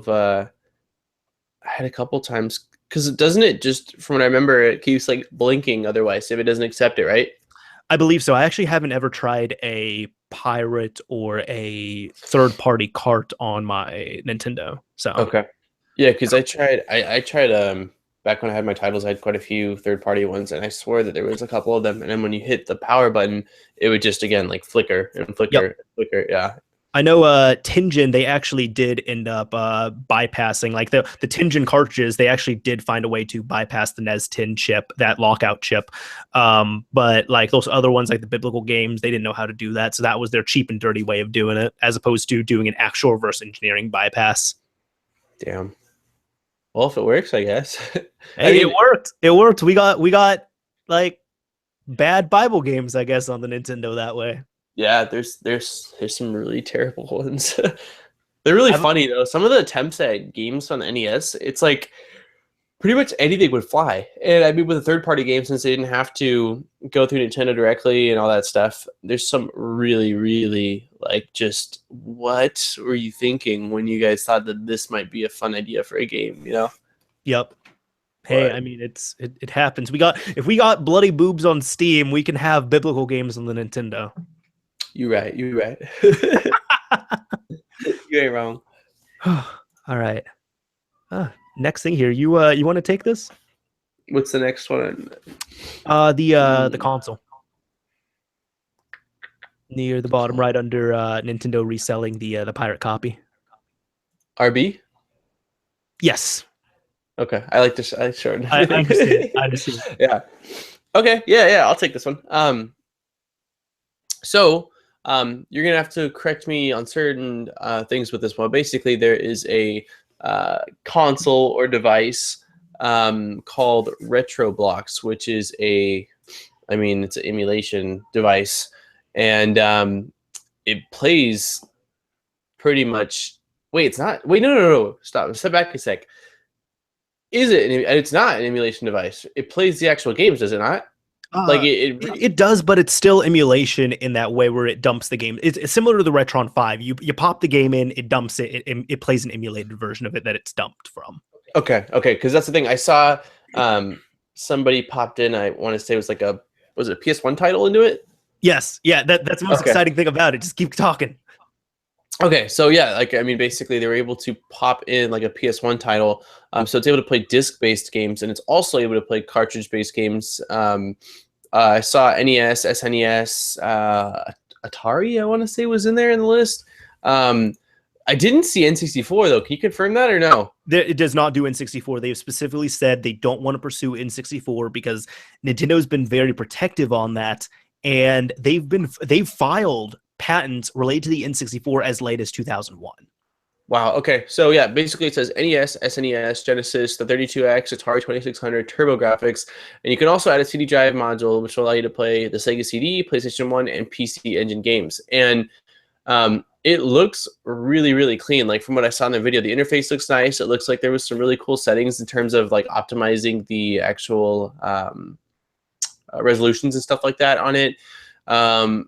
It looks like it can take the actual. Could it take the old school remotes? It looks like it has like the headers for either NES or SNES. It looks like NES in the front of in front of the actual machine. And I think it's still in its like beta stages, right? I didn't see like any actual for sale. Yeah, it's being prototyped right now. They have shown it at the SoCal Retro Gaming Expo, so that was nice. We actually know that the thing exists and it works. And then they're going to be doing a Kickstarter campaign. Okay. Yeah, because it looks like the whole interface. I liked. There's a video. I don't know if you're going to show the video on here or not, but in the video, it shows the whole like title screen or whatever when you can select your game, and it looks very, very clean. Like it's got really nice cover art. And you can click on the actual game, and it'll give you like as if you're on like Netflix, it gives you the movie description or the movie summary. It gives you that of the game and some other details, which it looks really clean. I definitely think that they've got something that could be very popular, depending on obviously pricing and whether it's able to basically output all of the features and all of the emulations for these different various devices that it's talking about. Right. Like I'm showing some screenshots here, or at least from the video. And yeah, no, it's an extremely clean looking interface. It looks a lot like, I think they are using some variation of Android on here, but it looks a lot like my my Shield TV. Yeah, I was extremely impressed with their interface. It looked very nice. It looked, I don't know for sure, but I thought I saw at one point when they popped something in, it did look like it kind of lagged a bit. I can't confirm though. I don't really know since I wasn't there and I didn't really see it, but I like the look of it a lot. I very, very much do so. And I like that it looked like there's some kind of I don't know what database they're using to pull the information in terms of like the artwork and the descriptions. I don't know if that's something that they like have on their end that they've actually compiled themselves or whether it's something that's already existing, but it's a very cool feature and it's just pretty. I like the cleanliness of it. Yeah, it looks so good. I'm very impressed with it so far. It's just the only thing is I do want one, but I'm so torn because it's like, I've seen I want to kickstart it, but I've also seen things fall through on Kickstarter is the problem. Oh God. Yeah. If we're talking Kickstarter, in the 3D printing community, man, it's been bad, dude. Like things that never come out. I mean, it's like this everywhere, but I've seen so many posts lately. Things that either never came out or promised things and came out and they were just absolute shit, like terrible. So yeah, I've actually never backed anything on Kickstarter. I've wanted to. I backed Mighty Number 9. Wait, really? Yes. Wait, what is Mighty Number 9? That was the game that was supposed to be from the it was from the creator of Mega Man, and it was supposed to be better than Mega Man, and it got canceled, right? No, I have it. It's bad. Oh, it's shit. It's so bad. Yeah. The only other thing I've backed is Shenmue 3 because I actually do want to support that. But like those are only two things I've backed. I've seen several things fall through. The Ouya fell through pretty badly. There's been several other physical Kickstarter things. You said in the 3D printing community it's been bad. So that's why I'm like, I want to support it, but I don't know if I want to kickstart it. Man, dude, I got shit ratings. Mighty Yeah. number 9. Dude, I think I played 1 or 2 levels. It's horrible. What's bad about it, dude? It's Like, just it's slow, it's boring, the performance isn't good, it doesn't look nice. It's not a fun game to play. Got you. So it's ass. Yeah. All around. Yeah. That's too bad. Because yeah, the cover looks very much like Mega Man-esque. I mean, it literally looks like a clone of Mega Man. It's from the developers of Mega Man? The Kinji Inafune, the guy who is pretty much like the father of Mega Man, yeah. Yeah, it was supposed to be his time to redeem himself, and he didn't. And then yeah, it was Excuse me. It was, and then it got delayed so many times and all that, and it was an all around extreme disappointment, which is horrible too. Because like I got like the physical edition on PS4, and you could tell they actually put effort into it because they had the different characters, they had the storyline on there, and when you opened it, they actually had so many physical things that came with the game. Like they tried, and I don't know what happened, but it's not good. That sucks, dude. How much was the backing? I think I'm sure there was different levels, right? Probably. Yeah, there were different levels. You can put however much you wanted to on there. I think I'd put $20 or $30 or something like that. Okay. And you said you got a physical copy?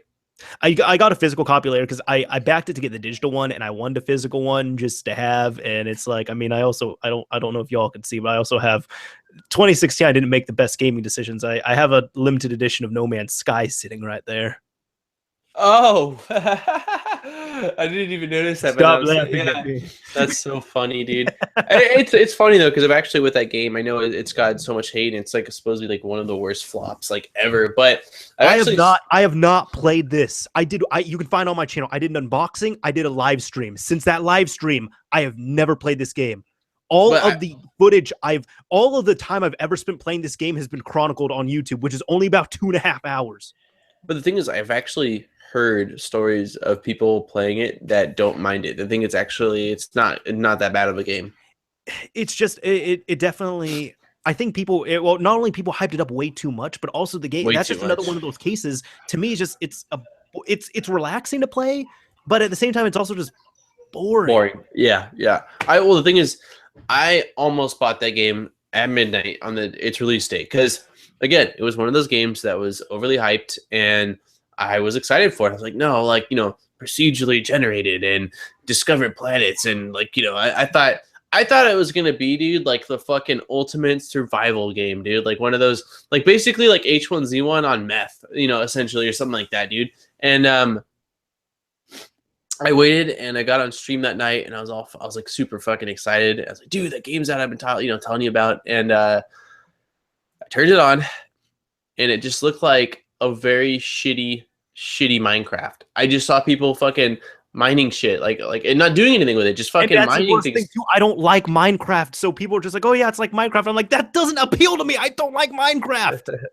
I used to like Minecraft for its relaxation. It was relaxing to me. The really soft music and just the rain and just fucking building stuff with my buddies. I used to like it in that sense, but I'm not like the biggest Minecraft fan. But yeah, it just once I saw the Twitch streams of it, dude, I was pretty turned off. I was like, Wait, what is this?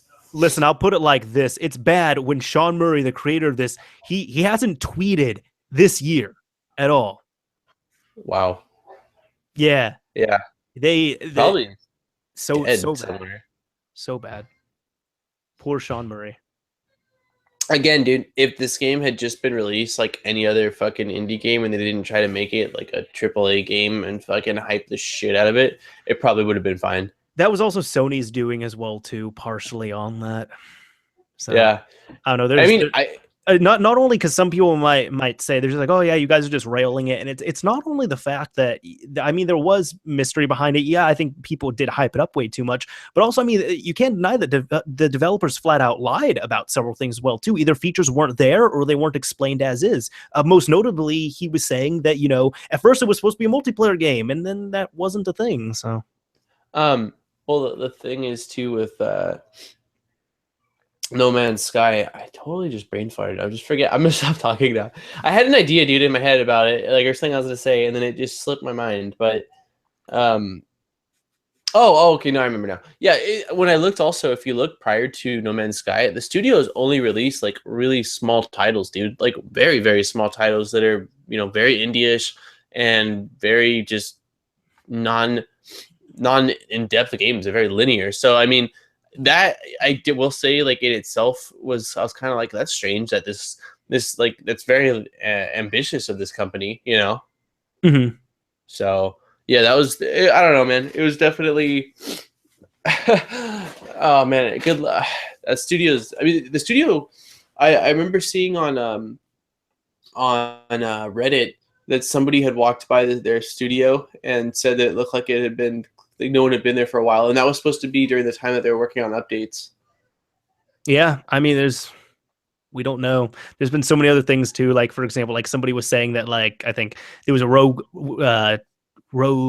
employee that he ended up emailing people and was talking about how bad everything was good to be doing and going and all this other stuff. And then Hello Games and Sean Murray, they came out and said, "Hey guys, we were hacked. That was a hacker." But it seemed too elaborate. It's like, no, I don't. In my head, I really do believe it was a frustrated employee that went rogue. I don't think it was a hacker. I didn't even see that. What they released it via? They pretty much emailed a few publications and they just said how bad the studio was doing, how people just weren't coming in anymore, how Sony kind of screwed them over, but also they screwed themselves over. Morale was just completely falling off, and just bad times all around. Gotcha. Yeah, I wanted it to be good, man. I wanted it to be great, I wanted but it to it be just good too. yeah. Well, I mean, you bought the fucking ultimate version of it. Actually, no, the Ultimate Edition came with like a ship and stuff. Oh, got Yeah, you. thankfully I didn't get that one. I bet you if you would have gotten that one and then like lit it on fire, it would have gotten a lot of views. I think so. You could have used it as some serious clickbait. Yeah. Anyways, we have we have one more topic here that we had on our list of pre-made things. Then you want to do user interaction? We kind of answer people's questions and all that. Yeah, that sounds good, dude. All right. So yeah, last thing here. If y'all have any questions, go ahead, ask them now, and we'll take some after this. But just a real quick update on here with Hinkaku. For anyone that doesn't know, it is a way of loading up custom firmware and applications and all that other stuff and game dumps, whatever the hell you want to do on the PS Vita. And it's definitely come a long way now. You can now install like Adrenaline, several other things. So you have access to the PSP emulator directly on there. Now, you can load in your own game dumps and all the other stuff, emulators, applications. I mean, it's completely spiraled out of control and it's really grown. And it's still going. Recently, though, because Daniel, you have, I think, like 2 PS TVs, right? I sold one, only one now. Oh, okay. So you have a PS TV, though. But it's not Henkaku capable. Oh. Yeah, I updated it. Yeah, honestly, I know that it's cool and stuff, and it has a lot of stuff. I probably will never use it, man. Honestly, like it's been sitting here for so long that like it would just be for me like proof of concept that I could do it or that I did do it. But I wouldn't. It's yeah, but I mean I get it. Like I mean when I sold, because the one I sold was actually like Henkaku capable, the amount of people that were hitting me up on eBay like asking, I know there's a ton of people like they're very much a sought out item, it seems like. Absolutely. So yeah, no, one of the big developments on there was, I think, well, I'll kind of even tech this one into. Recently, there was something released called Food, that's F00D. And one of the big things on there is now you can encrypt and decrypt backups of whatever firmware on the system, which is pretty neat. But the other big thing for the PSTV specifically is now you can actually use USB mass storage. So you can hook up a flash drive and have it, run all your games, install all your stuff on there. Something that really should have been on there, but isn't. This isn't on the regular Vita, but on the PSTV, it's completely available. And it's actually really nice to have that. So you're saying if you had backups or something like that of your Vita games, you could just play them off the flash drive now? I mean, off a USB device? Yeah. That is pretty sweet. Yeah, no, nice that you can actually utilize that now. And even so, I mean, this would probably be for both of them, I'm sure, but I know at least on the Vita side, you can now, as opposed to using the content manager, which is fucking horrible. I absolutely hate it. It's just such a roundabout, clunky way of copying files to and from the system. You can now just hook up your system through USB to your computer and Drag and access it drop. like a flash drive. Cool. That is really nice. Yeah, something basic. Like people might be like, "Oh, that's not exciting." It is if you've ever used the Vita.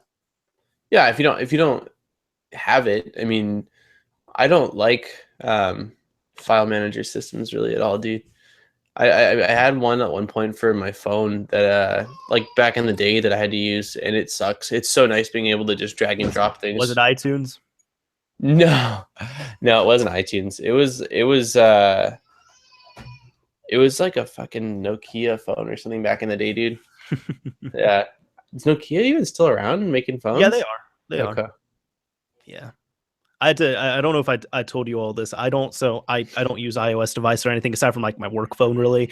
But a week after building this computer, I had to infect it with iTunes to fix my girlfriend's iPhone. I She's hate iTunes. I fucking hate it. she's like the only person I would do that for. I even told her I was like, you're the only person I'm gonna do this for. Like once your phone's fixed, iTunes is gone. Yeah, it for the longest time it would annoy me because I installed iTunes to do something similar like that. It was like to back up an old phone or to help my dad or something like that. And then every time I turn on my fucking computer, dude, iTunes would pop up and it would take a while. It would always like have to load some bullshit. And then also there's another thing that's like it's another piece of software that usually installs with iTunes. I can't think of what it's called right now. Apple I don't know, but it would just annoy me, man. Every single time, just pop up, and then every time I try to like open a file, if I didn't click, for the longest time, it was set as like the default media player, and I'm like, fuck. So I try to open something, and I open up iTunes, I'm like, oh, yeah. I finally just iTunes used to be good, and then yeah, it used to be good. Original iTunes and stuff like that back in the day was good. They tried to make it so like fucking fancy. Even at my last job, my boss was like, it's funny because a tech company, the guy wasn't very techy, but he asked me, called me to his office, and he wanted help with putting music from a flash drive onto his iPhone, and he was asking me questions. I was like, honestly, I was looking through the current iTunes, which I haven't peeped in iTunes in fucking years, dude. It's And I bad. was like, oh my god, I was like, why? It's so like hard to fucking navigate and use. I don't know, man. The old one was just very simple and straightforward. Just a long list of your shit.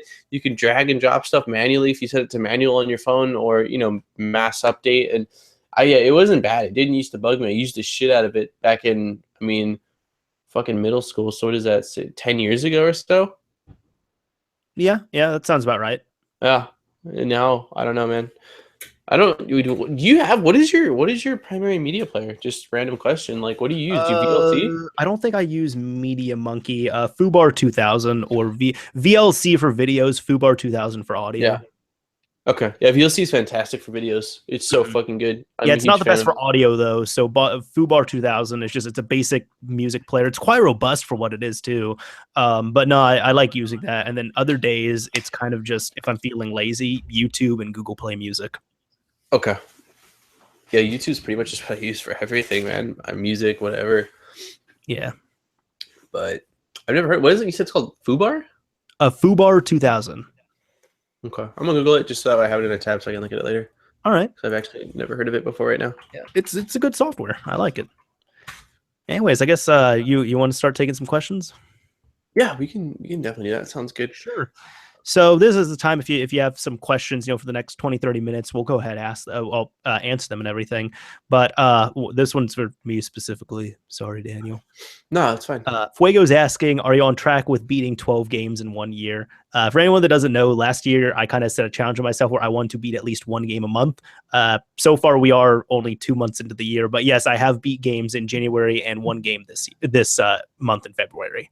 January was what, Resident Evil, or did you finish that? No, I still haven't finished Resident Evil yet. I got on a BioShock kick, so I finished BioShock, and now I'm playing BioShock 2, and I'm probably going to do Infinite after that. So I actually did see you posting screenshots of it, or like a couple times.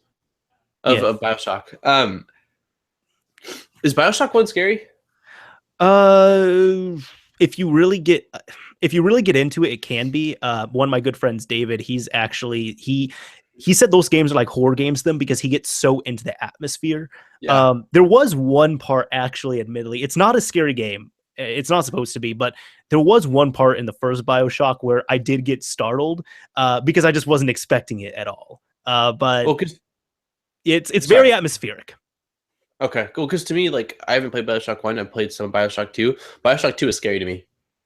I gotcha. I'm playing Bioshock 2 right now, and it's more actiony to me, so it's not scary. I thought Bioshock 1 would have been more scary and atmospheric. Yeah, for me, it was just, well, I mean, like, dude, even like on Bioshock 2, when you get the shotgun, you fucking go in that room and the lights turn off, and all of a sudden there's a fucking chick running at you. That shit scared me, dude. I don't know, man. It's thing about the audio, like, it's loud when you hear him, and then, like, they're fucking creepy, dude. You could hear him, like, yelling and talk. I don't know, man. Again, you play horror games and stuff like that. It's definitely not like a fucking Ratchet and Clank style game and like that, you know? Yeah. I guess I get really into the storyline as well, too, so I'm paying attention to what the characters are saying and all that stuff as opposed to, like, the atmosphere as much. But the atmosphere has been fantastic. Yeah. I played a little bit of Infinite. Have you played it yet or no? I finished it when it came out. It was excellent. Okay. It's fucking beautiful. Yeah. It's my buddy that I live with here played it and said it was one of the best campaigns he's actually played. He's like, it was fucking phenomenal, dude. Like, he's like, I absolutely enjoyed every single second of it. Yeah. No, so anybody who hasn't played the Bioshock series, I highly recommend the Bioshock series. Yeah, they are solid. Like, no one can deny that. Mm-hmm. I saw. Okay, Xseat says if Gateway made a flash card for the Switch. Wait, flash card for the Switch. If it's a hypothetical, if they made flashcards for the Switch, would you buy it after all this shit? I don't even know what shitty things they did. What did Gateway do? Essentially, they had brick code in their system, which if anybody used, so if other companies ended up trying to make Gateway clones, they could actually, and like you load that firmware on there, you could brick your 3DS. Dude, I know what dude. They've also done some other things where like because they were ahead for a while, and now it's like their ARM9 loader hacks implementation was a joke. Like it was so convoluted, so annoying, and they said that there was going to be a better version coming out, and it still hasn't come out. So now they're just kind of ripping off free stuff for their paid hardware. So I gotta admit something, and it could be just because, like, you know, I woke up and got on here and my brain's not 100. But when I read his comment, this is what I pictured, bro. Gateway, the computer company, and a flash drive. Oh, okay. That's why you were just like Gateway. Wait, huh? Yeah. That's why it threw me off. No, I totally know what like Gateway DS Gateway is. 3DS. Yeah. I totally know what that is. It's just when I read it, the flash card turned to flash drive in my head, and Gateway turned into the PC company. That's why I was like, what did they fucking do? Like, what did the company do? But yeah, I totally know about them breaking stuff because I remember that was a huge fucking ordeal for a while.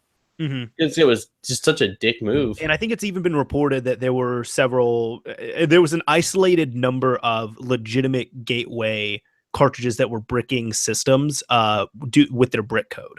So it wasn't completely full. Like I saw what their logic was, but then it also backfired. So they're also known as Brickway. That's funny. Yeah. Yeah. I don't use the Gateway cartridges anymore. Than even like my brothers, I actually took theirs away because I converted them to ARM9 loader hacks. So I had a Gateway 3DS, but I couldn't use it. The company actually sent me one to do a review on back in the day, and I think my 3DS was beyond the version, and that's what it was. I couldn't use it. Yeah, that's my first one was as well too because I stupidly updated it to version 5. And, I was supposed to borrow one of my buddies, and it just never materialized, and then I don't know what the fuck happened to the thing, but I think you gave it away, didn't you? Possibly. It's kind of been years now, right? It's kind of been like 2+ years, right? No, it's been a minute. Yeah, I don't recall. Yeah, I can neither confirm nor deny. Yeah. I will say when it came out, the updates were coming out. The updates were pretty useful. Like I liked the UI. There's things I actually liked about the Gateway experience, but yeah, the company has done some shady dealings. Yeah, it's pretty jacked up. I don't know. Just a bit. Yeah. Anyways, I'll take this one here. I'll ask you as well too. So Daniel, you can answer this and I'll follow. But how do you feel about flashcards for retro consoles such as the N64, the NES, and the Super Nintendo? Just name a few. I'm all about them. Well, this goes back to my same feelings on emulation in general, which we talked about, but just really quickly. I mean, I collect retro games. You like retro, like collecting too. You know, you've got your fair share of originals for lots of retro consoles. So my thing is that like for me, it's like the N64. I collect the N64. I haven't gone out in a while to really collect, but I legitimately love the N64 and I love having the cartridges. However, I don't see anything wrong with having one of those, like the what's it called for the one of the big ones? It's like what's the expensive one, man? For the N64, the company, it's like $120. EverDrive. EverDrive, yes, the EverDrive 64. I don't see like anything wrong with that at all, man. And I would honestly, even if I had all the games for the N64, I still wouldn't mind having one just for the sake of simplicity. Like if my friends were over or something like that, and I didn't want to have to switch out the cartridges over and over again or something like that, just fucking pop it in and be able to play them from there. Especially if most of them run well, which I believe most of them do run well. Yeah, I mean, I don't see anything wrong with it at all. Why? I mean, if you're enjoying a retro title, you're enjoying a retro title. Who's to tell you that there's anything wrong with playing it off of a device like that? And you still, at least at that point, get to enjoy the experience on its original hardware, which is very cool as well. So Yeah, I think the issue comes into play too if you you're gonna use it to pirate everything or whatever it is. I myself I have a few flash carts, but what is it like the one I'm thinking of when you're saying N64, I actually have a ED64 plus, which is pretty much it's a clone of the original EverDrive, and I have it on my N64 and it works fantastic. Like my collection of games that I have as ROMs on there on SD card. I turn it on, it takes longer to boot up. It takes like 5-6 seconds to boot up on there, but then I can access all my games. I pick the one I want to play, I hit start, and out of the entire N64 library there are 2 or 3 games that it does not work with. yeah, that's beautiful, dude.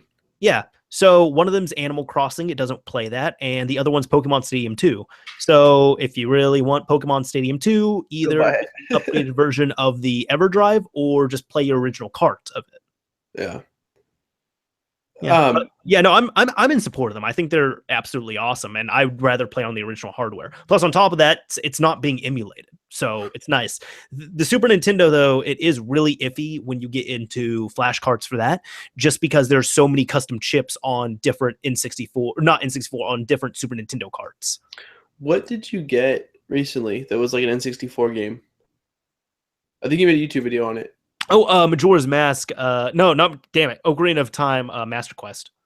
Okay, and so one thing, because I heard you say you had it on the GameCube. Yeah. Okay, but when I watched the video, some of the footage looked just like the N64 Ocarina of Time. Is it a completely different game?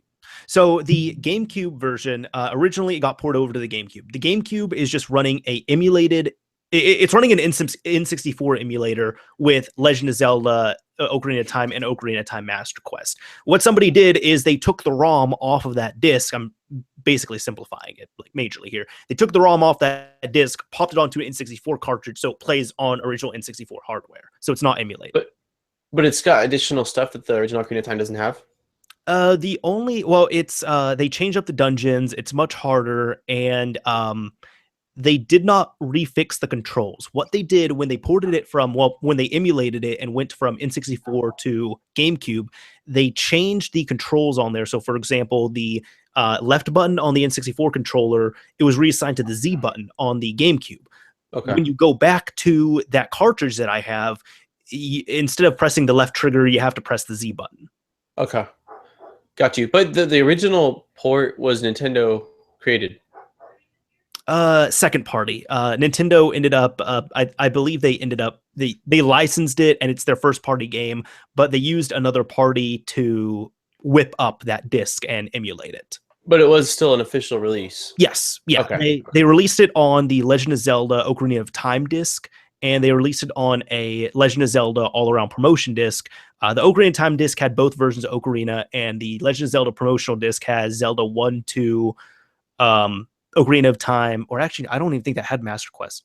Correct me if I'm wrong, but I think it had 1, 2, Ocarina of Time, Majora's Mask, and I don't think Master Quest was on that one. Just a question: what did it run you for that? For the cartridge? Yeah, $25. Okay. Yeah. It's So to pretty me, it was quality. it was worth it just to have as like a really Yeah. cool shelf. No, it's definitely like a neat like conversation piece, dude. It is. It's really cool. I like stuff like that. When I saw that, I was pretty. Again, I didn't really fully understand it because I hadn't played it on the GameCube. But I mean, based off what you said, I understood that it was a GameCube game that they had basically put on the N64. But just again, when I saw it, I was like, this looks like just Ocarina of Time. So what's so crazy about it? But now that you explain it, I understand it a bit more. But yeah, it's still like very cool, dude. That's something that if I knew what that was, like if I had known what that was and I had played it, I probably would have wanted something like that too. But like I mean, it's like for me that would be like me getting like the Pokemon Yellow edition for the NES or something like that because I've seen those cartridges out there. Oh yeah. I see one thing I think would be really cool. I saw somebody on YouTube did this. They took Japanese Super Game Boys and then put them into like he did this with a few games, but for example, he took a Japanese Super Game Boy, he took it apart, put it inside of a regular Super Nintendo cartridge, painted it yellow, put a custom label on there, and then soldered the Pokemon Yellow Game Boy cartridge directly into the Super Game Boy. So he just had a dedicated cartridge for Pokemon Yellow. But wait, could it play anything else or no? No, because it was soldered in, but like Gotcha. still, it's like you have a specific, Pokemon Yellow Super Nintendo cartridge. That is pretty funny. Yeah, I thought it was cool. Yeah, that is pretty cool. Yeah, it's on YouTube. Yeah, I don't remember what the video was, but he did that with like that game and 2 other games. I'll have to peep it. There's so many good, so much great content on this website. You know. Yeah. If you dig through it, yeah. There's a lot of shit too. Like there's something for everyone. Like for example, I know nothing about the makeup scene on YouTube. Yeah, I don't know shit either. I probably should. I got some pimples going on. I should look into that, but hey, I haven't. I'm too busy looking at gaming videos. Dude, like totally random that I know this. Is it no granite? Charcoal. Put charcoal on your face, dude. My buddy I live with, his wife we went in halves on a bag of charcoal. Charcoal's been like the latest fucking like beauty fashion secret. It clears up your skin, so like people are using it for essentially masks. I'm not sure what they mix it with. I'm not taking a picture of that, man. That's blackface right there. Yeah. No, okay, no, that's it. People were they used Elmer's glue with charcoal and put it on their face, dude, and let it dry in, and then it peels off as a mask, and it clears the fuck out of your skin. And also, the reason why I went in half sliver on it was because I've like been wanting to whiten my teeth. People are using it as a teeth whitening agent, and it works fucking fantastic, dude. Oh, geez, I don't know if I'd go to that extent, man. I'll keep it in mind at least. I apologize. We're going completely off the mark. This is the last thing I'm going to say about this, and we're going to take a question. The thing is with skincare, it's not a one-size-fits-all solution. What works for somebody will make somebody else completely break out. Dude, if you want glamorous skin, that's all I'm saying, bro. You'll be on this mod chat, people be like, fuck, Mario, I don't know what you do, but it's fucking, you look good. I just don't know about the whole like blackface thing with charcoal, man. I don't want to put charcoal on my face. All right, man. Or glue. To his own. You know, I'll fucking put Elmer on my face any day. Okay, yeah, actually, you do that. Let me know how it goes. I'll send you a picture, dude. You look fucking retarded. All right.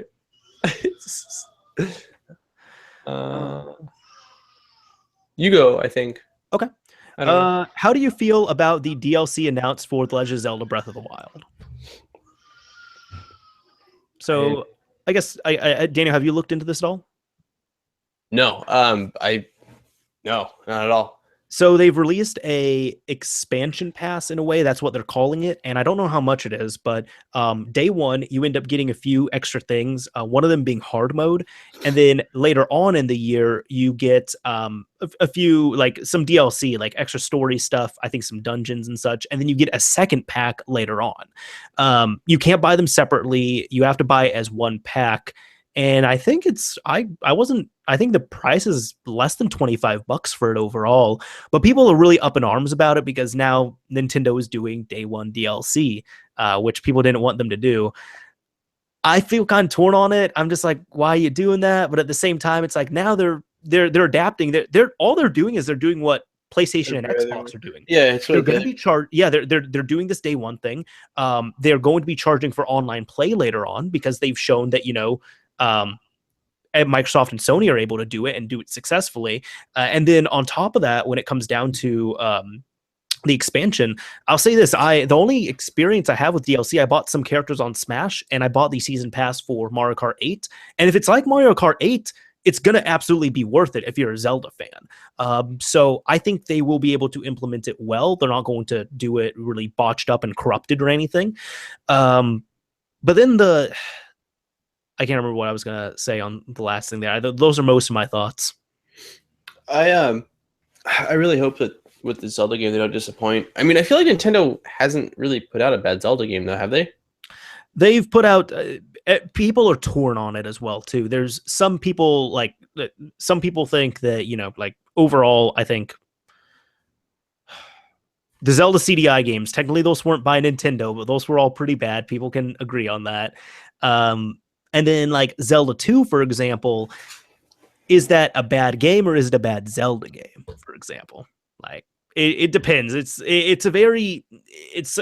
a polarizing series in a way in terms of the actual games, because the games can drift so far from each other in terms of art style, gameplay, delivery. Yeah, major. Well, I mean, if you look at like fucking Wind Waker, I mean, it's a pretty different, you know, style of art and stuff like that. But yeah, it'll be interesting to see. Did you get the the top edition of the Zelda game that's coming out? No, I just got the regular one. I didn't get because there's like 3 tiers. There's the regular one, there's the limited, and there's like the special collector's edition. I did want to purchase the limited one, but I pre-ordered too late, so I didn't get it. But I'll be content with the regular version. Got you. Yeah, actually, believe it or not, it looks so cool. The Switch is like, okay, right now I have no consoles, right? Like absolutely none. I think that out of all I mean, I wanted to get a PS4 for Horizon Zero Dawn. And that game actually looks really good. I want to pick it up now, but I'm getting so many other things. Yeah, I've been hyped for like 2 years for this game, Mario. I did not get hyped for it until I saw the Digital Foundry analysis, and I looked at it. I was like, that game looks awesome. Yeah, when I originally saw the fucking first teaser for it, which was at like E3, I think years ago, I was like, dude, combining fucking robots with this badass cave woman chick and fucking like it looked so dope. I was like, fuck yeah. And then I was nervous because 2 years had passed by, or a year and a half at least, and just with all the fucking games that have kind of been like supposed to be good. Like, I mean, a big one was obviously No Man's Sky, like we just talked about, but I just wasn't sure I was going to deliver. And I still really am not sure, but I did watch a couple videos of it in just the last week here, and it looked very promising, and the people had very good things to say about them, and their points were pretty solid to where it didn't seem like they were like licking ass or like that they were paid to make these reviews. It actually genuinely seemed like this is a pretty solid game. The lowest review I've seen was like an 89% for it. Like, it's receiving extremely high marks. Yeah. And just me, myself, looking at the gameplay, I'm like, this, again, I just watched the gameplay that Digital Foundry released, and I was like, this game looks fantastic. Like, I want to play this now. Yeah, it looks beautiful. I like the concept, a pretty original concept. And I'm honestly hoping that they can cap on this and fucking like make this a new franchise of games, essentially. Like, I liked like the premise. To me is very fucking cool, dude. Like, apocalyptical cyborg fucking robots have taken over the world. Like, it looks fucking cool, bro. Like, yeah, it's very neat. So the PS4 is like what I wanted to pick up to play that, but my buddy has one. So honestly, like, other than that, the Switch looks solid, dude. Like, I would like to play on the Switch. Like, I like Nintendo's exclusives, and I'm really hoping, like, if they do a decent job and put out like JRPGs for the Switch that are solid, I'll be fucking stoked. I don't think I was truly excited for the Switch until one day I was at work pooping, and I just sat and looked at my phone. I was like, this would be so much better if I had the Switch. Stay excited. That's some real talk. Yeah. I was very excited when I pre-ordered it, and then it died down, and I was like, oh, you know, I'm getting the Switch. And then when I was sitting there, like, I was at work, I'm like, oh my God, this would be so much better if I had the Switch. I could be playing like Zelda or Bomberman or Mario Kart doing this. Like, I love Mario Kart 8. So that's definitely appealing to me. Yeah, I'm excited. I didn't realize too that it's literally coming out in like 11 days or so. I don't know how many days are in this month, but it's coming out March 3rd. So yeah, dude, it's coming out in about 9 days. Yeah. Yep. It's badass, dude. Yeah. Well, you gotta let me know how it is firsthand. I'm sure you'll do like unboxings and stuff like that and initial impressions. So I'll be watching because I'm curious. I plan to, yeah. I might have to borrow my girlfriend to be camera woman on that as well too, and be like, "Hey, listen, I have to spend some time doing the video stuff for this because I'm getting a decent amount of Switch stuff. I think like that. I got the Pro controller and I got a few games and I getting the system and everything, so it'll be a fun time. Didn't you say the Pro Controller was pretty mad expensive? $70. Oh, okay. Yeah, and then I remember I was like, wasn't the Xbox one not that much? And you said it was like $200 fucking, right? Well, the Or Xbox.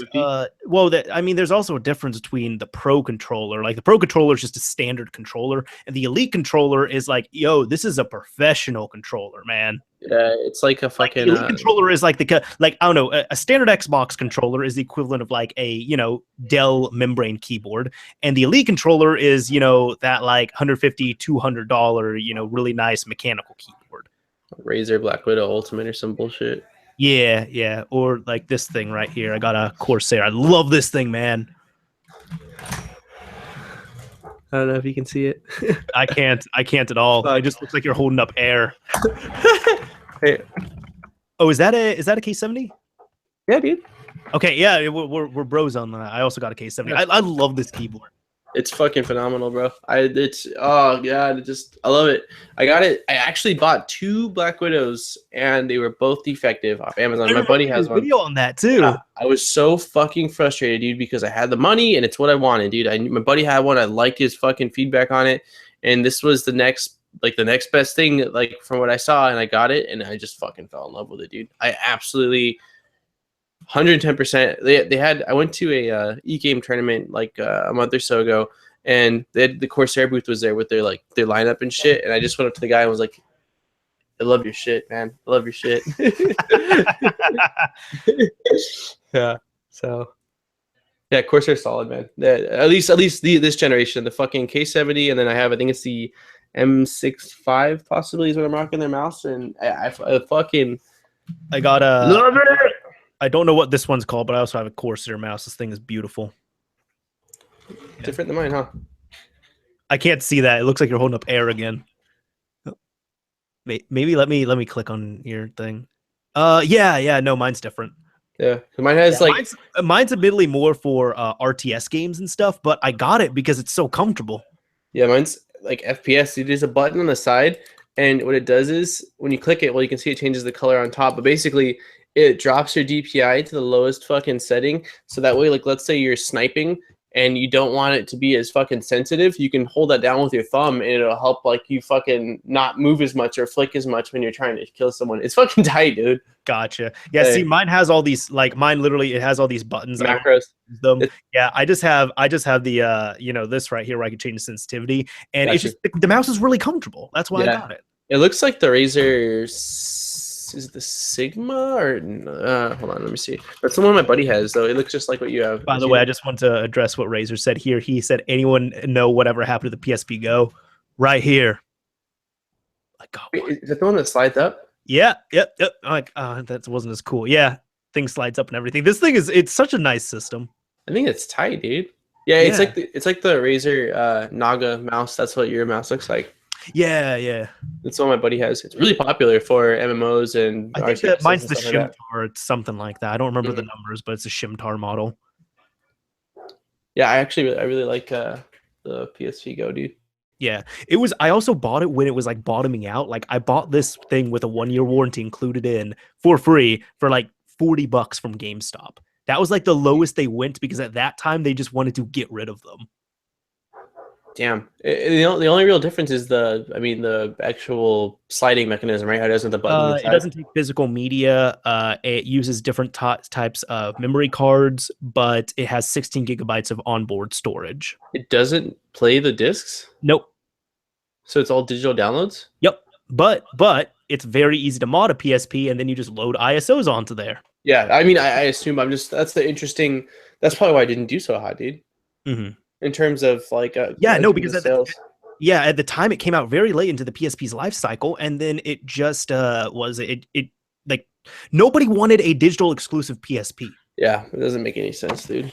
Yeah, it's funny how companies do that, man. They try something wild that, like, I mean, it's for me, it's like if it ain't broke, don't fix it. But I mean, I guess that they've got to be innovative and try to change things up for the sake of evolution, but some of the things that they assume or think's going to be a good idea are just fucking retarded, man. Speaking of one thing, I had to explain this to friends, right? And like my friend, I think he put it the best. David was saying the fact that I even have to explain this is bad. So this is what Nintendo's doing now. They're saying, because when you bought things on the original Wii, if you bought games on there and such, they weren't tied to your account, they were tied to your system.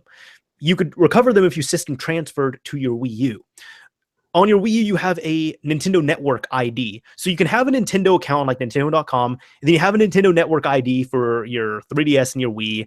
And I think the 3DS still relied on, I don't know if it relied completely on systems or accounts or whatever it was. But then the Wii U, you could buy things on there. But now they're making a Nintendo account, which is different than the other two things I mentioned. And now they're saying, okay, guys, this is what we're going to use from all of our future systems. So anything you buy with a Nintendo account, it's going to be with you for life as long as you have that account. If you buy anything on the Wii or the Wii U or whatever, you're going to have to buy it one more time on the Nintendo account here. But when I recently was setting everything up, there's, your Nintendo.com account, and then I had to set up a Nintendo account from a Nintendo Network ID. All of those are different things. Wait, this is just being implemented because of the Switch, though? Yes. Yeah, because now they're trying to make it more universal. I'm like, it doesn't help it. I mean, I understand what you guys are doing, but you guys have how many systems at this point? Like Microsoft, you sign into your Microsoft account, your gamer tag is tied onto it. PlayStation Network, you have your PlayStation Network account. That's it. You can use it for your Sony stuff as well, too. But Nintendo went all crazy with this. That's wild. Yeah, that's annoying that you have to make a completely separate fucking account, dude. It's just blows that me. Sounds terrible, man. Dude. Yeah. Oh. I reserved my user ID on there, so I'm good there. But I'm so disappointed with how like they just they're I understand they're doing right, but I'm like, it still shouldn't be. I shouldn't have to have 3 accounts to do 3 separate things for one company.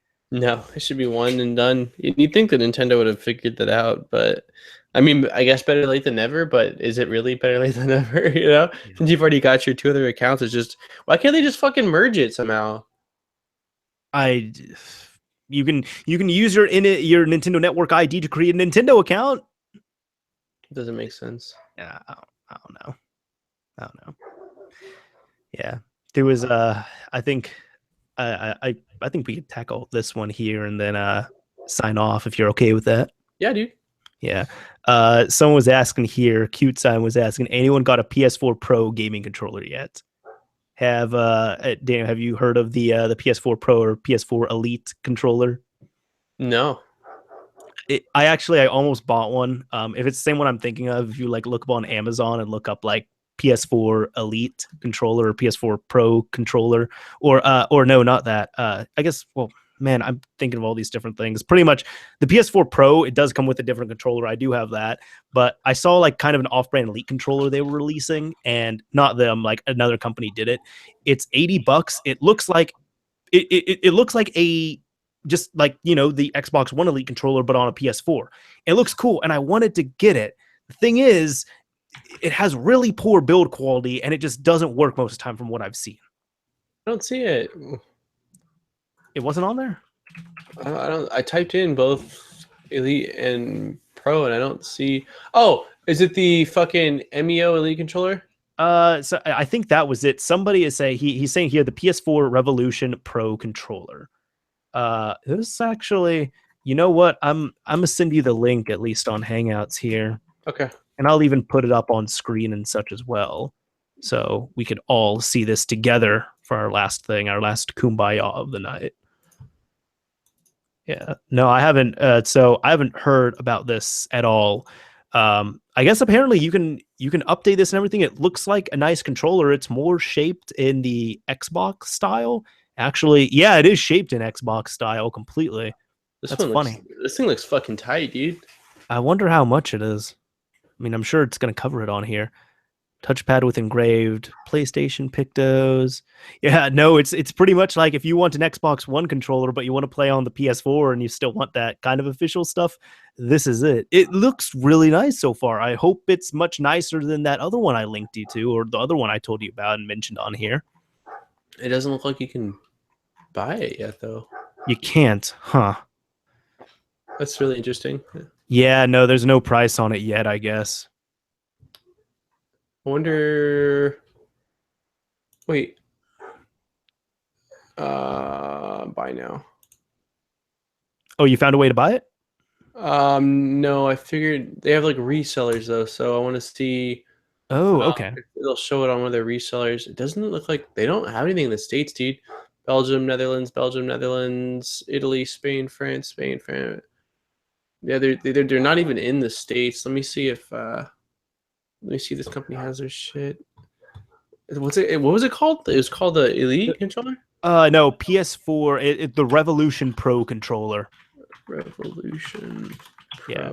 And by the way, James, hey man, I love the Duke. He's saying this reminds him of the Duke controller. Like that, the Duke controller for the original Xbox, aside from it breaking because of the fiberglass stuff in there, that thing was fantastic. I was actually really sad when mine died.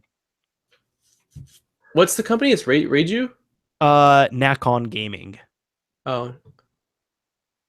Yeah, the only one I see is, and there's another one, dude, from it's Razer Reiju controller. Huh.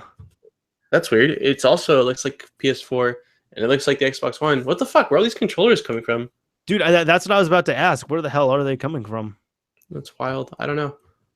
Yeah. Yeah, I definitely think that one looks pretty if the build quality is good and the price is. Looks like actually that's not bad. This item does not ship to the States. I found it on Amazon. It's 82 and 40 82 pounds and 40 pence. I guess that's what it is.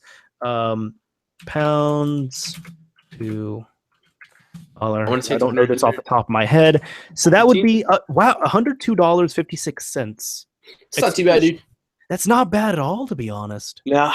If the build quality is great and it's gonna really enhance your gaming experience because that's what you're comfortable with, or maybe you play shooters and you just really like that's what you need, it's not bad, dude. Mm-hmm. Yeah, no, that's well, if I was going to the UK, I would get one, but maybe I might. I don't know. Like I'll see how it is. It seems like it's getting okay reviews. No, I hope it's good. Like I don't know why it's not available in the US officially, but that's still cool. It's the only thing I can think of is that the company's actually relatively small. Yeah, the only thing is as well too, like it kind of makes me worried related to the other one I saw, like that $80 Elite controller I told you about, and then it ended up being complete dookie. Yeah, that's expensive. Yeah, I mean, I was at first attracted. I was like, oh, hey, 80 versus 150 for the Xbox One Elite controller. That's cool. Then I saw like there was one good review and everyone else was just like, yeah, this thing broke. It stops working. It's broken. This thing broke after 2 days. So, shit, dude. Yeah. Anyway, hey, that yawn. Does that mean you need to get out of here? No, I mean, I'm good as long as you want to. I fucked up and slept, so it's all good. I think I'm good for the night because I've been streaming for over. Yeah, well, you had to fucking do your dance. I had to do this all by myself, man. I saw my fucking Twitter blown up. I was like, that was the whole point. I was trying to get your Twitter to blow up. Yeah, my fucking phone, dude. I had it was on silent. So I mean, the only thing that goes off is the alarm when it does. And yeah, I woke up and like it was dark outside. I'm like, fuck. It's not supposed to be dark at 5:30. It's still supposed to be some sunlight. And then I checked my phone. And like, it is clearly a little after 6. So yep. I'm just glad that I woke up and it wasn't fucking 10. I'm happy we're able to get you on here, and I am personally, I think I at least handled the first 45 minutes of the show pretty well, but hopefully the audience can agree with me on that, but we'll also see. Yeah, I mean, when I got on, there was people here, and they didn't seem too upset, so. Yeah. Yep. All I know is that talking by myself in a podcast is kind of boring. Well, not boring, but slightly awkward. I'm just like, because I feel like I'm, having to, like, keep talking with yourself almost, essentially. I'm trying to remove all the dead space, and I have to just keep talking. So whenever I'm not talking, I'm like, shit, I need to talk. When I do my live streams that I do, there's a lot of dead space of me. Just like I'm usually working on stuff, and it's just kind of the way it is. But it's a little bit different with this podcast. While mine are mostly just like working on something or building something, it's a little bit okay to have like the silence. But yeah, I can understand. I wouldn't enjoy doing. To me, a podcast needs more than one person, man. Right. It needs two. It needs two to not be like you said, essentially just like boring. But Yeah, I think the inspiration, which I'd mentioned this to you actually. Sorry, I think this will be like I'm spiraling off on other things, but when we were talking about ModChat, I remember because we were talking about getting a third person in when we first established it. And I said, I was like, I think if we have two people, it'll be fine because one of my favorite podcasts is the CU podcast, which is just Pat and Ian. And for the longest time, so Ian hasn't been on there in a few months because he's pretty sick, unfortunately. And Pat has been doing very well doing the podcast by himself because now he's actually being entertaining and he's comfortable talking by himself, I feel like. yeah. But there were sometimes, sometimes Ian would skip an episode or two, and I would just not listen to or watch the episodes during that time because Pat was only putting in half the work. And it was really disappointing to listen to because you expect, the second part of there and he's not there. But now, now that he's aware that Ian's probably going to be away for a bit until he comes back, he's putting in, 100% of the work onto there. Stepping up his game, essentially. Yeah. So that's why like I enjoy listening to that. And I'm like, if he can do that by himself, I could at least host a bit by myself. Yeah. I definitely think though, long term, two people. Yes. Two people, friend. Yes. Yes. So I'm sorry, friend. Again, I'm gonna keep fine. some Red Bulls on deck, dude. And again, at least though, my ass woke up at 6 o'clock and not 8 o'clock, dude. If I woke up at like 8 or 9, I'd have felt fucking terrible. Like I woke up and I felt bad, but then when she told me to still go ahead and hop on, I was like, okay, thank God. At least like you've been stalling and that you didn't just call it quits or something like that. Hey man, not stalling. I was putting out good quality ass content. Yeah, okay. I don't mean like you're hey guys, like why did the chicken cross the road? Like have you seen that episode of Family Guy where Jesus does that trick? Yeah, with the bunny ears. He goes, yeah, he goes like this or whatever, and then like you're like, I think his miracles were a bit exaggerated. And he's like, it's so fucking funny, dude. That shit kills me every time. Oh man. Anyways, seriously, everyone, thank you so much for the support on this podcast. When it was by myself, when Daniel was on here, and then overall, just in the past episodes, like this has had a pretty good turnout, I would say. So I've definitely enjoyed this so far. Oh, and I was also reminded, Daniel, you still owe me a kebab. According to the chat says you owe me a kebab. I'm gonna find out where you live. Well, I kind of know where you live. I think from packages or something. Yeah. I might have something, but I'm gonna see if I can find a local kebab joint that delivers in your area and just pay over the phone. Worst case, I know of a place where I don't know if you can do online orders. Shit. I know a few kebab places. We'll get this sorted. All right, yeah. I just want you gotta at least like post on Twitter, Instagram when you're eating the kebab that I got you. All right, for sure. Okay. Sounds good. Yeah, man. Anyways, you want to tell everyone where we can be found? Yeah, if you are interested in more of our stuff, or you are listening after the fact, or you're just curious where we're at, we are on everything thanks to Mr. Mario. We're on iTunes, we are on Google Play, we are on Podbean, we are on, is that it? Facebook as well. Yeah, you can find us on Facebook. Yeah, definitely follow us on Facebook. Not the most active. Mario, I think, does post occasional things.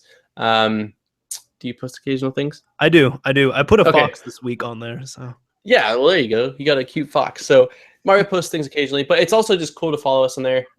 If anytime we need to announce some major thing, I'm sure like if an episode was getting canceled or if we're doing an extra something, it'd probably be announced on Twitter and Facebook. So you can follow us on there. Yeah. I think we're good. Anyways, hey, this is Mr. Mario signing off. Thank you all for watching, everyone. Very much appreciated. And we look forward to having you all next month. Sleepyhead Daniel. And if we could get everyone in the chat that hasn't already to smack the like button for Mr. Mario, figuring out how to keep you guys entertained for that first hour by himself, we'd greatly appreciate that. And once again, to all you guys, I apologize on my part for my lack of, I don't know, just fucking me, man. Thank you. It's very much appreciated. Yeah, but yeah, if you could slap the like if you enjoyed this, that'd be absolutely appreciated as well too. Anyways, this is Mr. Mario signing off. Thank you all for watching, everyone.